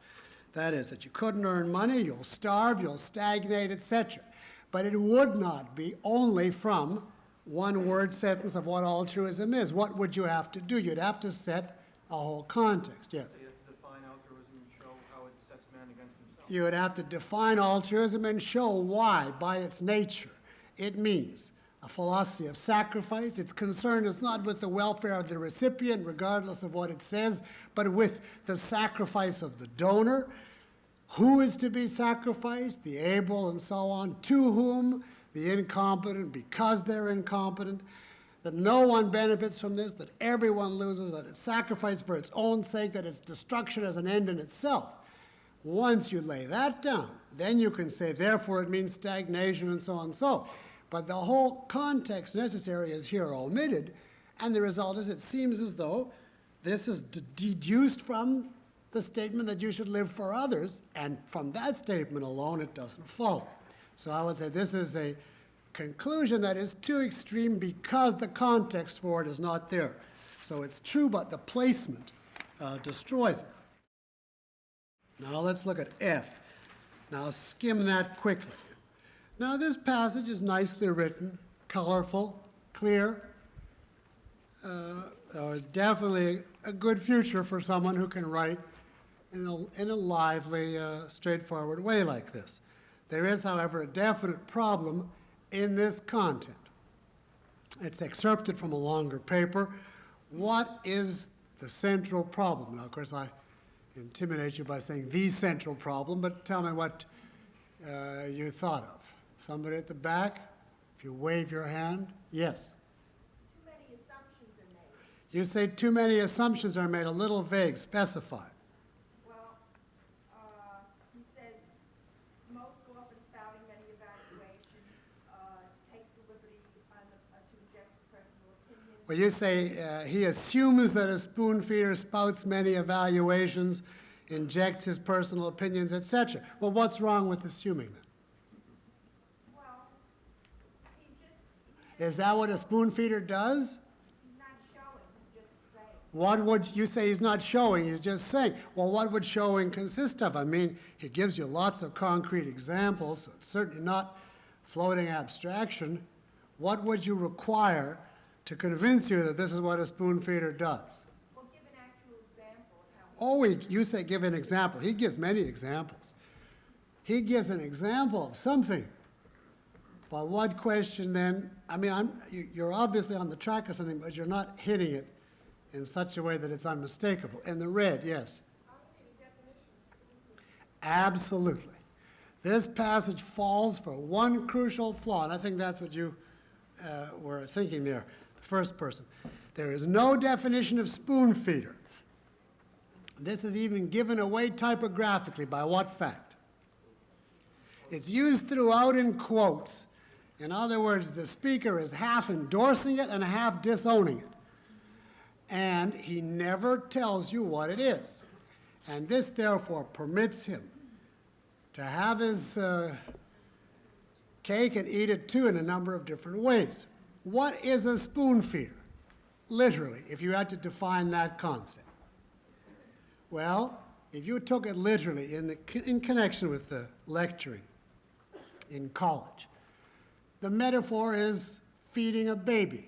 He doesn't have to pick it up himself. You stick the spoon in his mouth. So it would mean a teacher who makes the material too easy, who pre-digests it, breaks it up into little tiny bits, and treats his students as though they're infants. Now I may say that given the problems of oral presentation and of today's students, it is virtually impossible to find such a thing. Therefore, if there is such a thing as a spoon feeder, I've never encountered it. Never. In all my years of listening to class, I've heard many which are too hard, but never where it's too easy.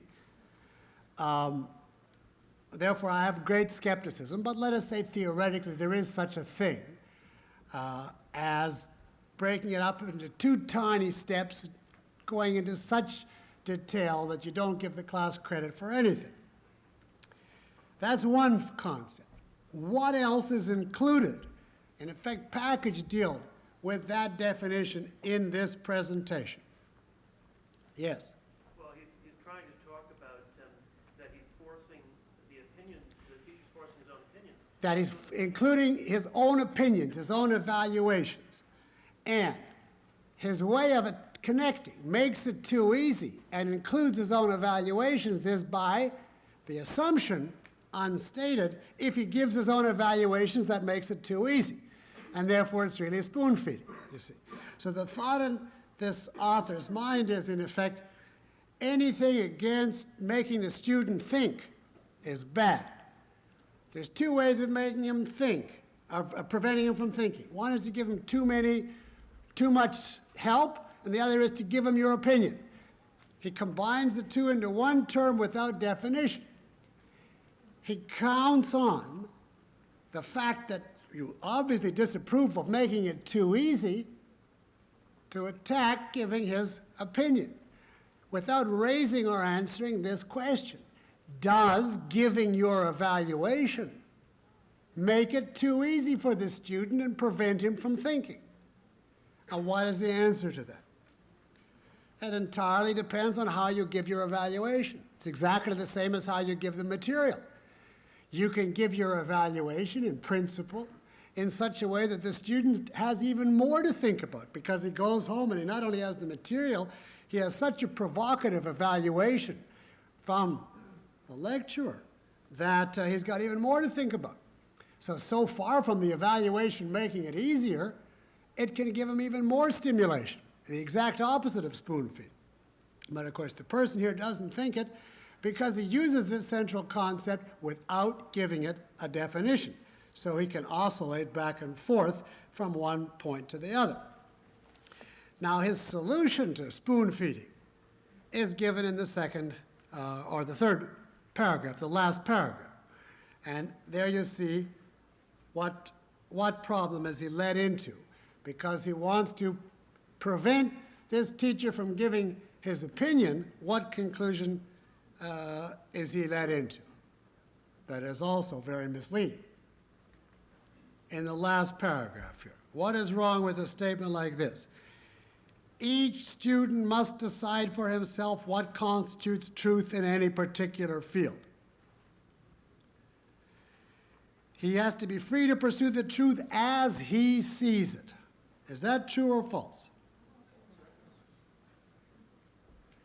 It is what? Yes. Well, it makes it sound like truth can be anything. It is ambiguous. It can be taken in two entirely different ways. One is what you said.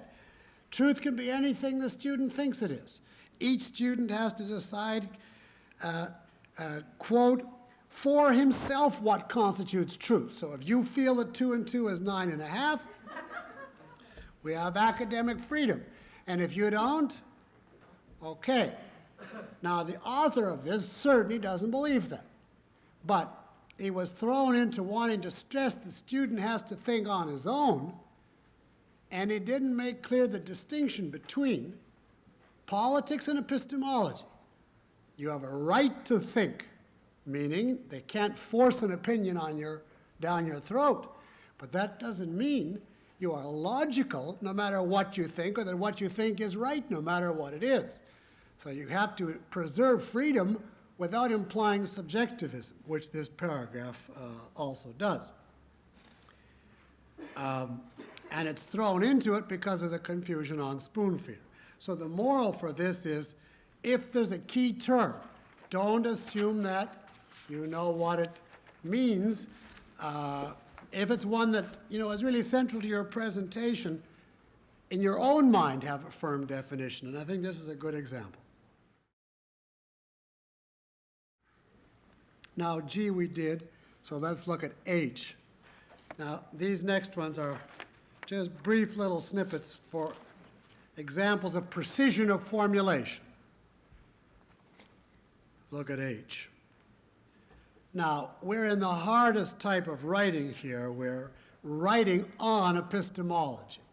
And it is very, very tricky, so I put it in just to give you an example of what type of considerations where you have to pick every word with care. An axiom is an explicit statement of fact, so fundamental as to be self-evidently true. Well, what's one thing? Yes? Nothing to indicate that fundamentals are self-evident. First question is, are all fundamentals self-evident? Now, this clearly implies if something is fundamental, it has to be self-evident. Fundamental is that which is at the foundation, that which is at the base. And some things that are at the base may be self-evident. Other things, at least according to Aristotle, are at the base of nature. They're the fundamental laws of nature, but we arrive at them only after centuries, so they're certainly not self-evident to us. Fundamental, in other words, is a term that can be used in many different contexts. You can't just assume automatically wherever a thing is fundamental, it's self-evident, but this formulation implies it. What else? Yes? Well, if it was meant to be a definition, the parenthetical statement throws me off because it says it's one of the distinctive features, it doesn't include the others. You say that parenthetical statement about self-evidence as one of the distinctive features throws you off because it doesn't give the other features. Well, presumably the other features are that it's a statement of fact and it's fundamental. But, and it is intended to be a definition. You can tell that because the word axiom is in quotes. But the problem is, there is self-evidence distinctive to an axiom. Is everything self-evident axiomatic? No, not necessarily. Who could give an example of something that is self-evident but is not axiomatic? Color. Yes. Color. Yes, the color of that tablecloth is self-evident.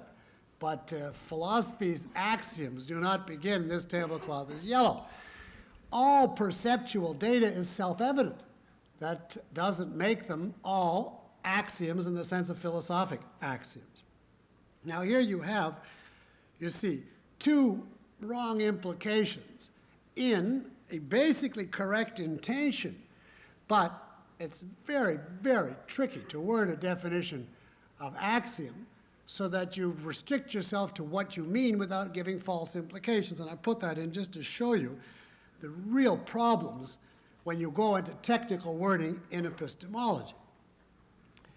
You'd have to say something like, to give an accurate definition, I'm not quoting an exact definition, but you'd have to say something like, an axiom is an abstract statement of facts available self-evidently to perception.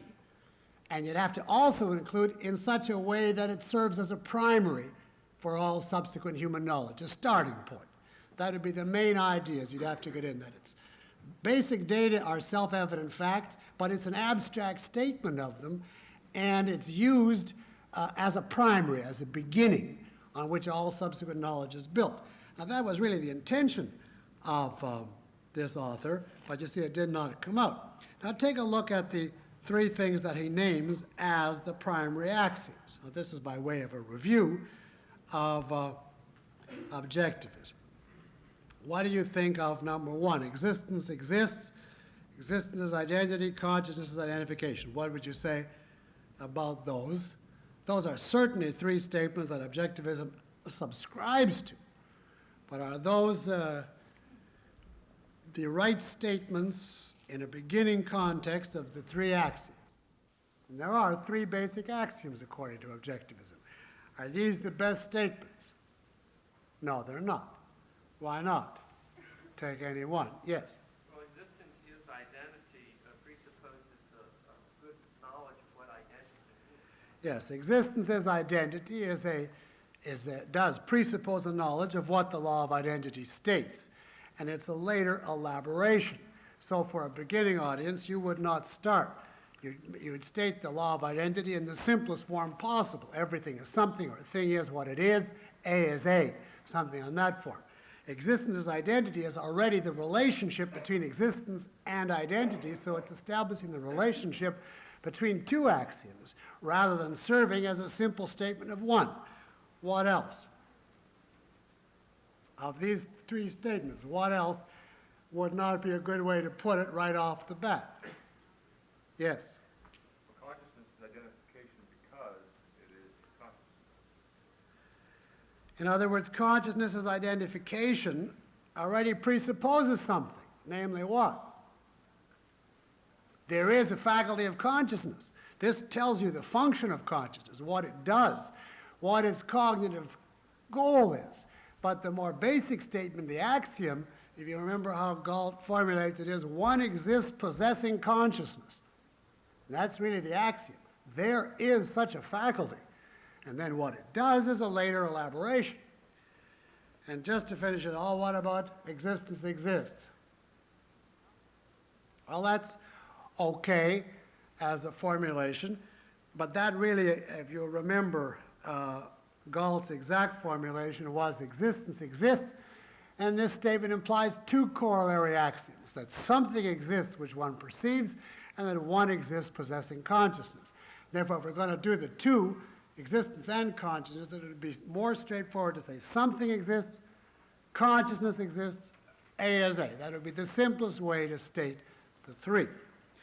All right, you see how much is involved in a very brief formulation, but of course on a very, very difficult topic.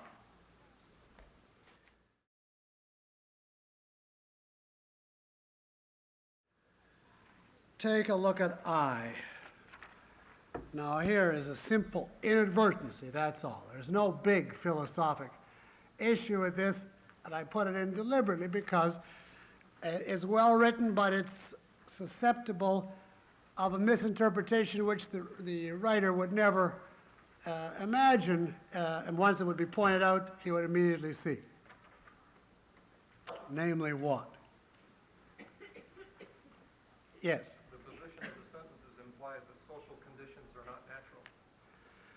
Well, you say the position of the sentences implies that social conditions are not natural. Well, but you can, in many contexts, distinguish nature versus people. Facts that arise from physical nature versus facts that arise from human beings. And that doesn't have to imply that human beings are not natural, so I wouldn't object to it on that grounds. No, he deliberately wants a dramatic opening. He wants to say, in effect, nature can do anything to you, and you can get along, but people can wreck you.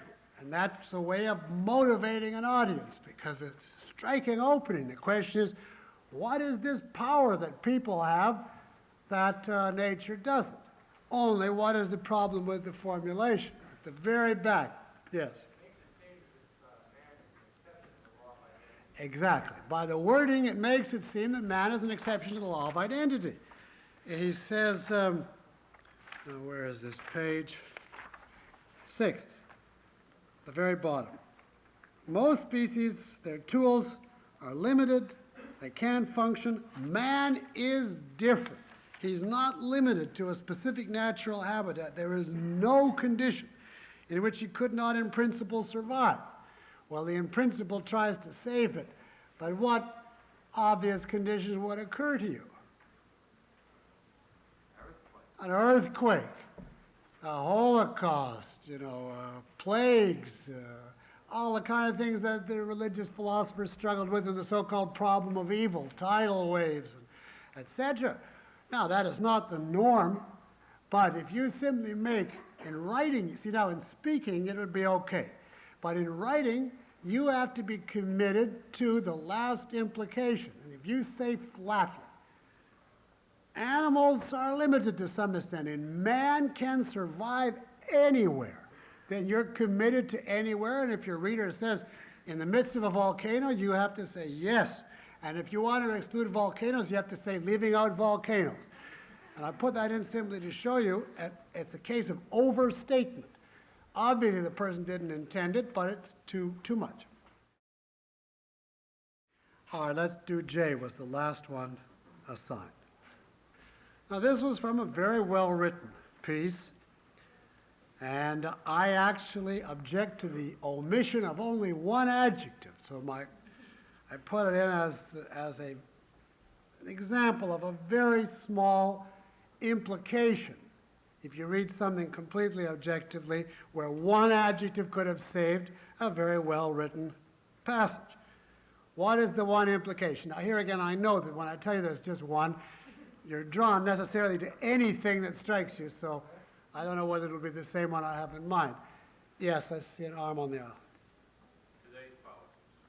Very excellent. Very good. You didn't know that in advance. Very good. Now, let me explain that. The second sentence is, to drag the lofty sphere of the arts down to the murky depths of politics. And he suggests saying of today's politics. Now, what's the difference? Yes. The way he has it written, it's just a mind-body dichotomy between the arts and... Absolutely true. The way it's written, it suggests some type of mind-body dichotomy between art and politics. It suggests art is a lofty, noble realm.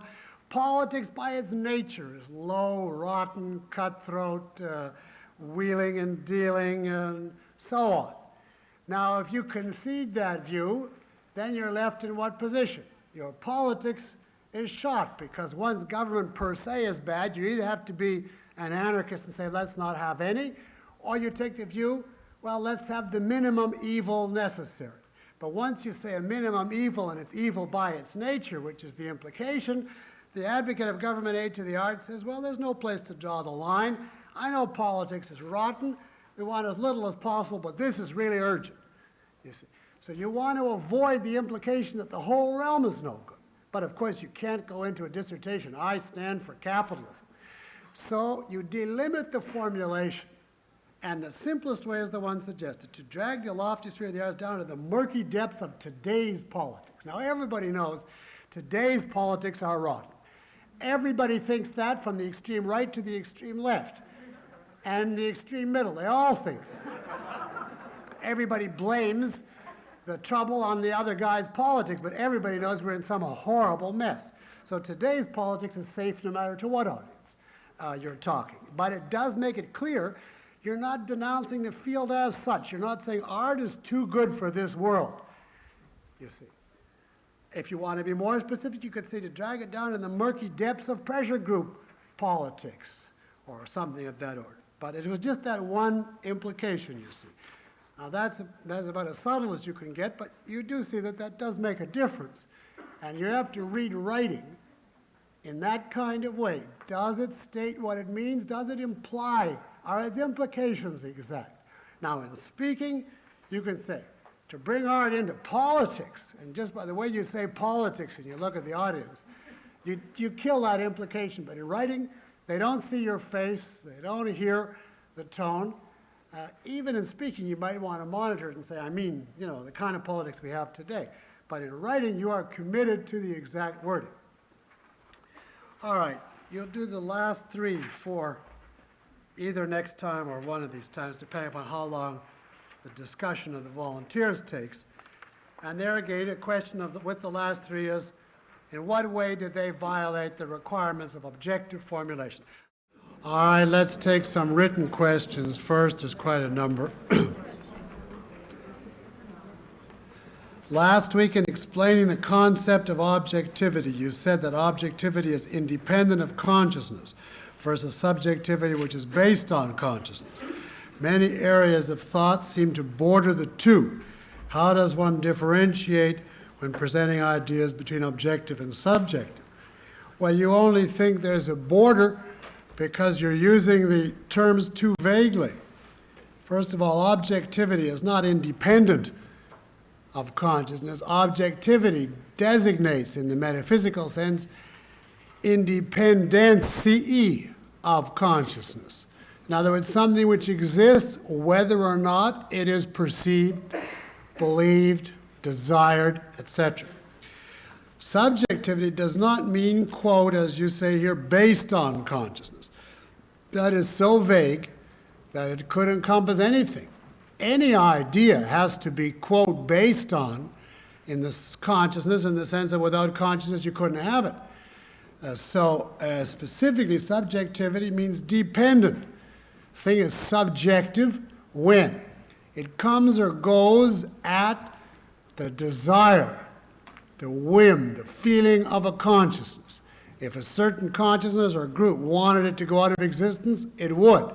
Now, there can be no borderline between these two. Either a thing is independent or dependent. Either a consciousness can bring it out of, push it out of existence, or it can't.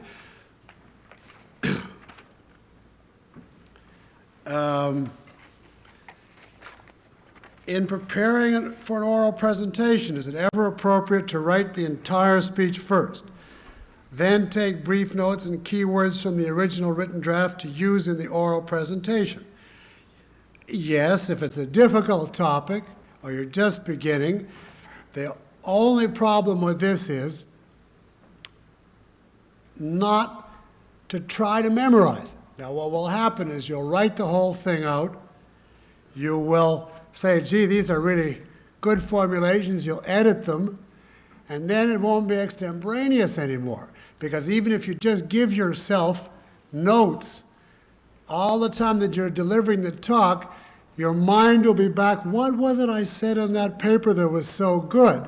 And you'll have that look, that a speaker gets when you see he's not looking at the audience, he's trying to remember what was on his papers at home. Now, if you can write it out and then truly banish it, say, okay, I'm not going to count on this. It was a little exercise, goodbye. If you find that helpful, okay. I may say, though, if you do it, you're not going to speak that much because it's a lot of work to write something out. So it's a sort of a crutch that might help to some extent. Is writing a false statement another way of being non-objective, in addition to the 3 ways you mentioned last week? Well, I wouldn't say so, because a statement being false leaves open the question of how was it arrived at. Is it false because the person departed from reality, let something else guide him? Or is it false because he made an error? In other words, objectivity does not guarantee the truth of what you say. You can be objective and mistaken. Objectivity versus subjectivity in the context of mental processes pertain to the process you use. Do you try at each step to focus on reality, bring in facts, specify what you're talking about, and so on? Or do you just slop anything off because you feel like it regardless of facts? Now, if you do the latter, then your formulations will be vague or arbitrary or without context. But if you do the former, you really focus on reality, you try to bring in each fact and so on, that doesn't guarantee you're going to be right. You may come up with a walloping mistake. You can't define a method in such a way that you have to be infallible to apply it. A method is a guide and man is fallible. I would never therefore include falsehood as a type of non-objectivity or as a type of subjectivity. Objective and subjective denotes a process in your control completely. True and false depends upon your knowledge, and you may make a mistake through no fault of your own. If I saw a false statement, I'd simply say it's false. But if it's clear, it's defined, there's a basis given for it, the context is prepared, I would never say this is not objective. I'd say you're wrong and this is why. That's a very important distinction. Do you know of any place where one can buy a copy of Atlas in German? No. Maybe in 86th Street. Would you consider giving a course on grammar? I'm in the business world and I could really use it. I'm sure others could too. If there were people interested, I have taught grammar, and I enjoy that subject enormously, but I don't know whether there would be an audience for a course of that type. That would be very unphilosophical course, so that would be purely grammar.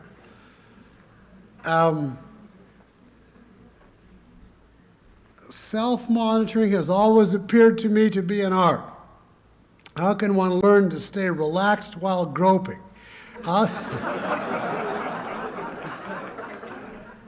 How does one avoid looking sloppy and attempting to circle around? Well, it depends on how much you do it. There are limits to everything. If you grope 3, 4, 5 times and you begin to sweat profusely and you're obviously lost, you can't stay relaxed.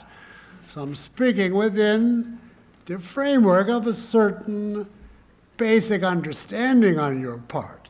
2, 3 times on appropriate formulations. How you learn this is only time.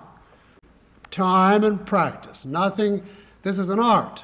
And no art can be learned simply theoretically. You have to learn the principles and then you have to do it. And the first attempts are awkward, difficult, embarrassing, they're failures, and you just go home and you say to yourself, what did I do that time that was so bad, and how can I make it a little better next time? And little by little you improve. Now there are several questions about slides, of which I know nothing. When slides are used in a presentation, does this take away from the extemporaneous virtues you discussed? Well, I assume if it's in the dark, then you can't see your audience's reaction. That would certainly take away. But if it's bright enough to see, I don't see any reason why, assuming the material is appropriate, slides couldn't be injected entirely in an extemporaneous presentation. You still have to point out what aspects of the slide you're talking about, make your comments about it, and so on. And in fact, audiences like visual aids, and therefore there's nothing inherent in the use of slides that would in any way prevent any of the points that I discussed. I would simply not go overboard, though, on slides.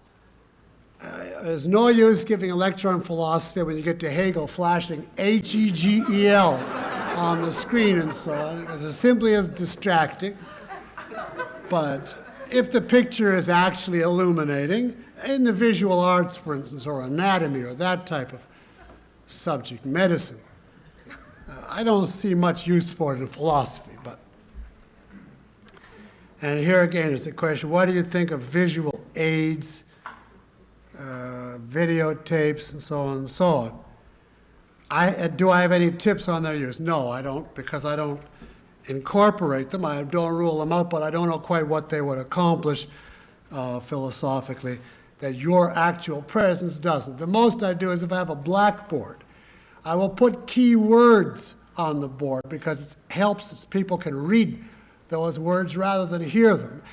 And because when they're restless, if they're going to wander from what I'm saying, they may as well wander to the key ideas which are already on the board rather than to nothing. So I usually will maybe put the outline on the board or a few key words. Like tonight I would have put pace, something like exactness, emphasis, a few words like that. And audiences like to have something to look at so you could point like that if you don't overdo it. But if you do as I've also done and you wander all around in front of the blackboard, then they look at you instead of what you're saying. So, where does this course lie between extemporaneous talk and complete reading, and why? Well, that's a fair question. I'm about halfway between the two. This course is perhaps more written out than not, but it injects a lot of the extemporaneous techniques in it, in the sense that I adjust the presentation according to the degree of elaboration and motivation that I think is necessary.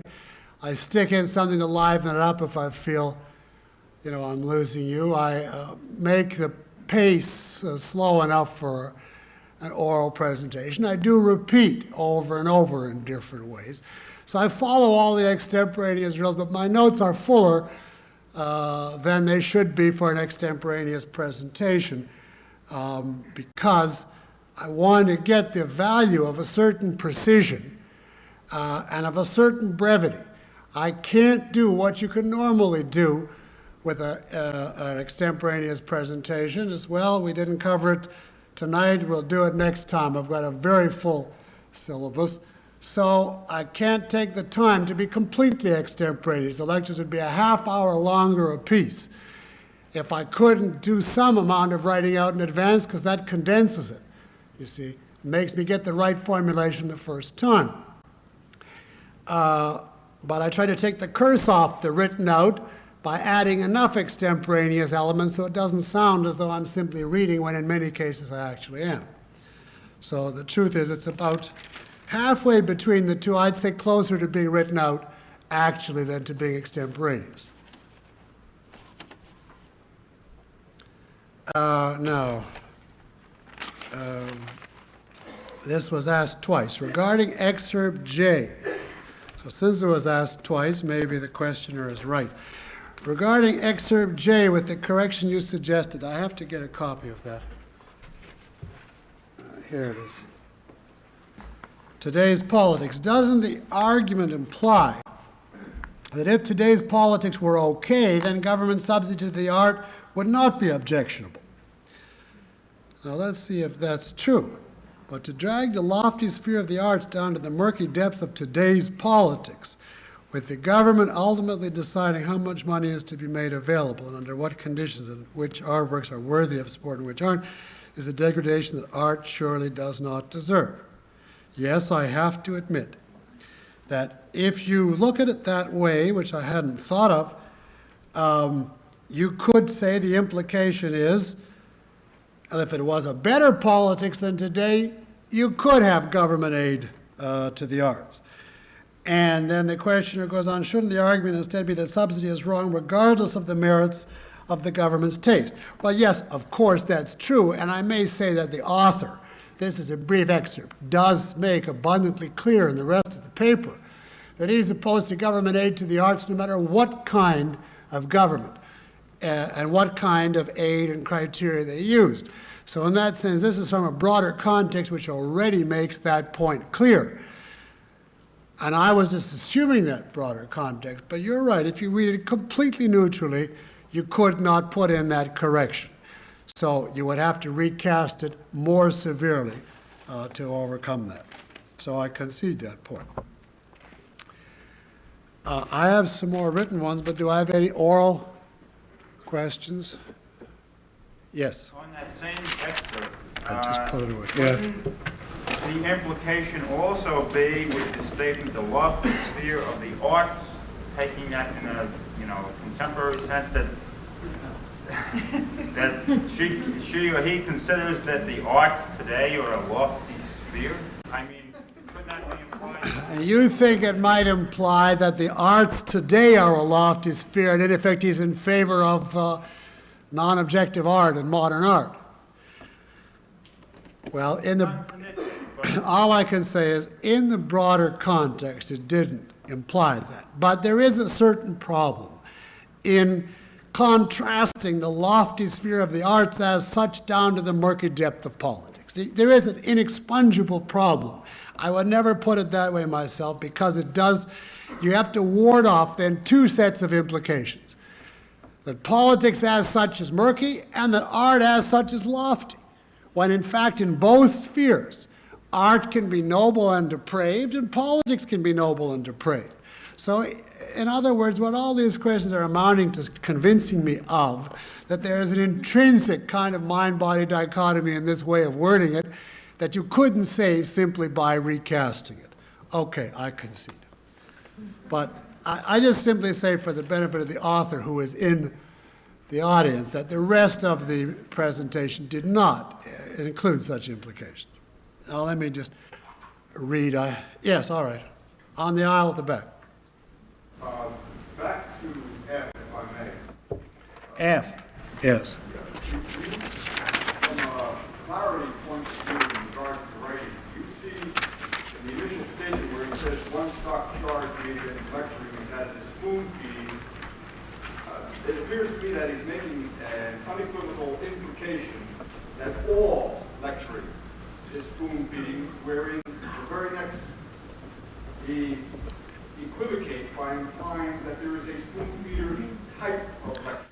that's exactly what he's doing, but there's nothing wrong with that.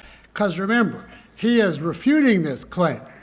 To repeat what you say that in the first paragraph of this exercise F, page 6, he implies that all lecturing is spoon feeding, and then in the next paragraph he makes a distinction between the spoon feeder and the non-spoon feeder type. But remember, in the first paragraph, he's giving his enemy's viewpoint, and in the second, his own. So what it amounts to is he's saying, my opponent says lecturing as such is spoon feed.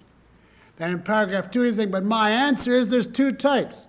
I don't like the spoon feeder type, but there is another type, which in the paper he goes on to state after this excerpt. Remember, these are just excerpts to isolate one point. You'll be able to see more appropriately when we get a whole papers. You see, it's very hard to criticize out of context. These are just exercises because you're assuming this is all that was there. But actually later in the paper, he goes on to describe what he would regard as a good lecture, but I left that part out. Let me just see now, read this question.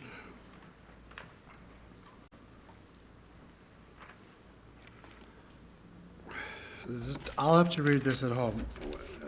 Questions that are too long, I just don't have time to read here. Here's some briefer ones. In evaluating the improper placement of words or sentences, should one strictly evaluate it on an objective basis? This is what the author said, or should one give the author the benefit of the doubt? This is what he could have meant. Well, I would say you have to do the former, but not in a picky or a hostile way. If it is necessary to say, well, this is what he might have meant or could have meant, I'm not sure, he is not clear. Assuming you have the context for which the thing was written.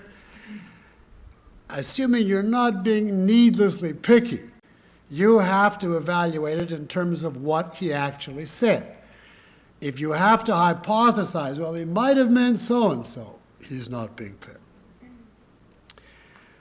Now, you explained the problems involved in starting an article and in writing the article. What about ending an article? Where does one stop? Now, I'm not clear whether this is the process or the actual article the person is talking about.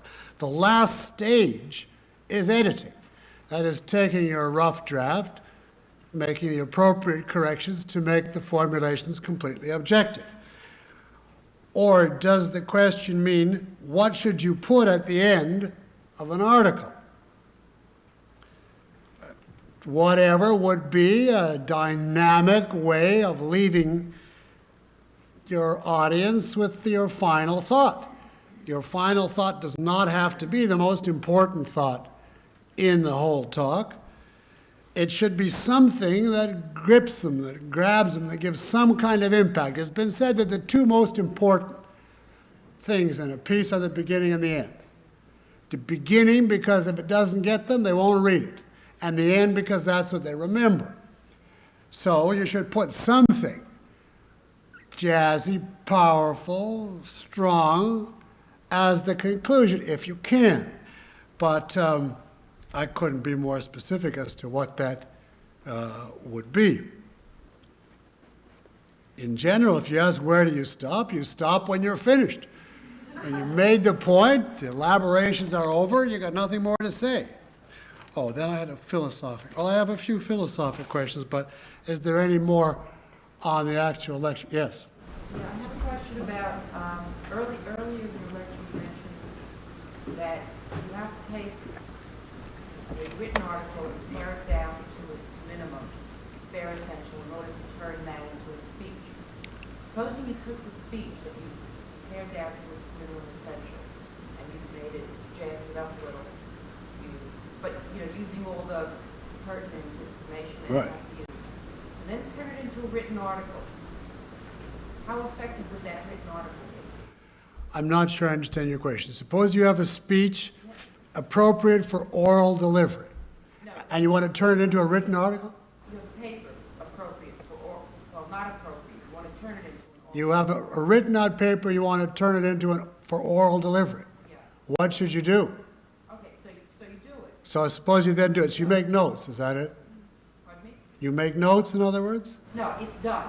Oh. You've turned it in, you've jazzed it up, you've done all the mechanics and, In the form of completely written out, though? no, you've turned it, you've now turned it. But how did you turn it? Well, whatever you've done. No. Do you mean you took notes from the paper, you now simply have notes? You had a written out talk and now you translated it into just some notes. Okay. And now what's the Now question? you're giving your speech. Right. If you, and in your speech, you're doing everything that you said should be done. Right. And it turns out very well, okay? And it's being taped. I get it. Can you then take that tape? No. Turn it into a written speech? No. You could have left out the first part of the question. Your actual question is this: suppose you give an extemporaneous delivery, and it turns out very well, and the audience responds to it, but the whole thing is taped, and you have a secretary transcribe it. Could you then print it as it stood? No. It would be virtually impossible to do, because you would find then that everything that made it good as an oral presentation makes it confusing and bad as written. It's too slow, it's too repetitive, it's too approximate. When you see yourself saying this thing 3 slightly different ways, you see the third way would have made it clear right from the beginning, and the first 2 are otiose, they're superfluous, so you'd edit it right away. You would see a certain implication that, of a point, that on a speech, even if you thought of it at the time, it would have confused the audience. But now I think, gee, that's such a terrific point.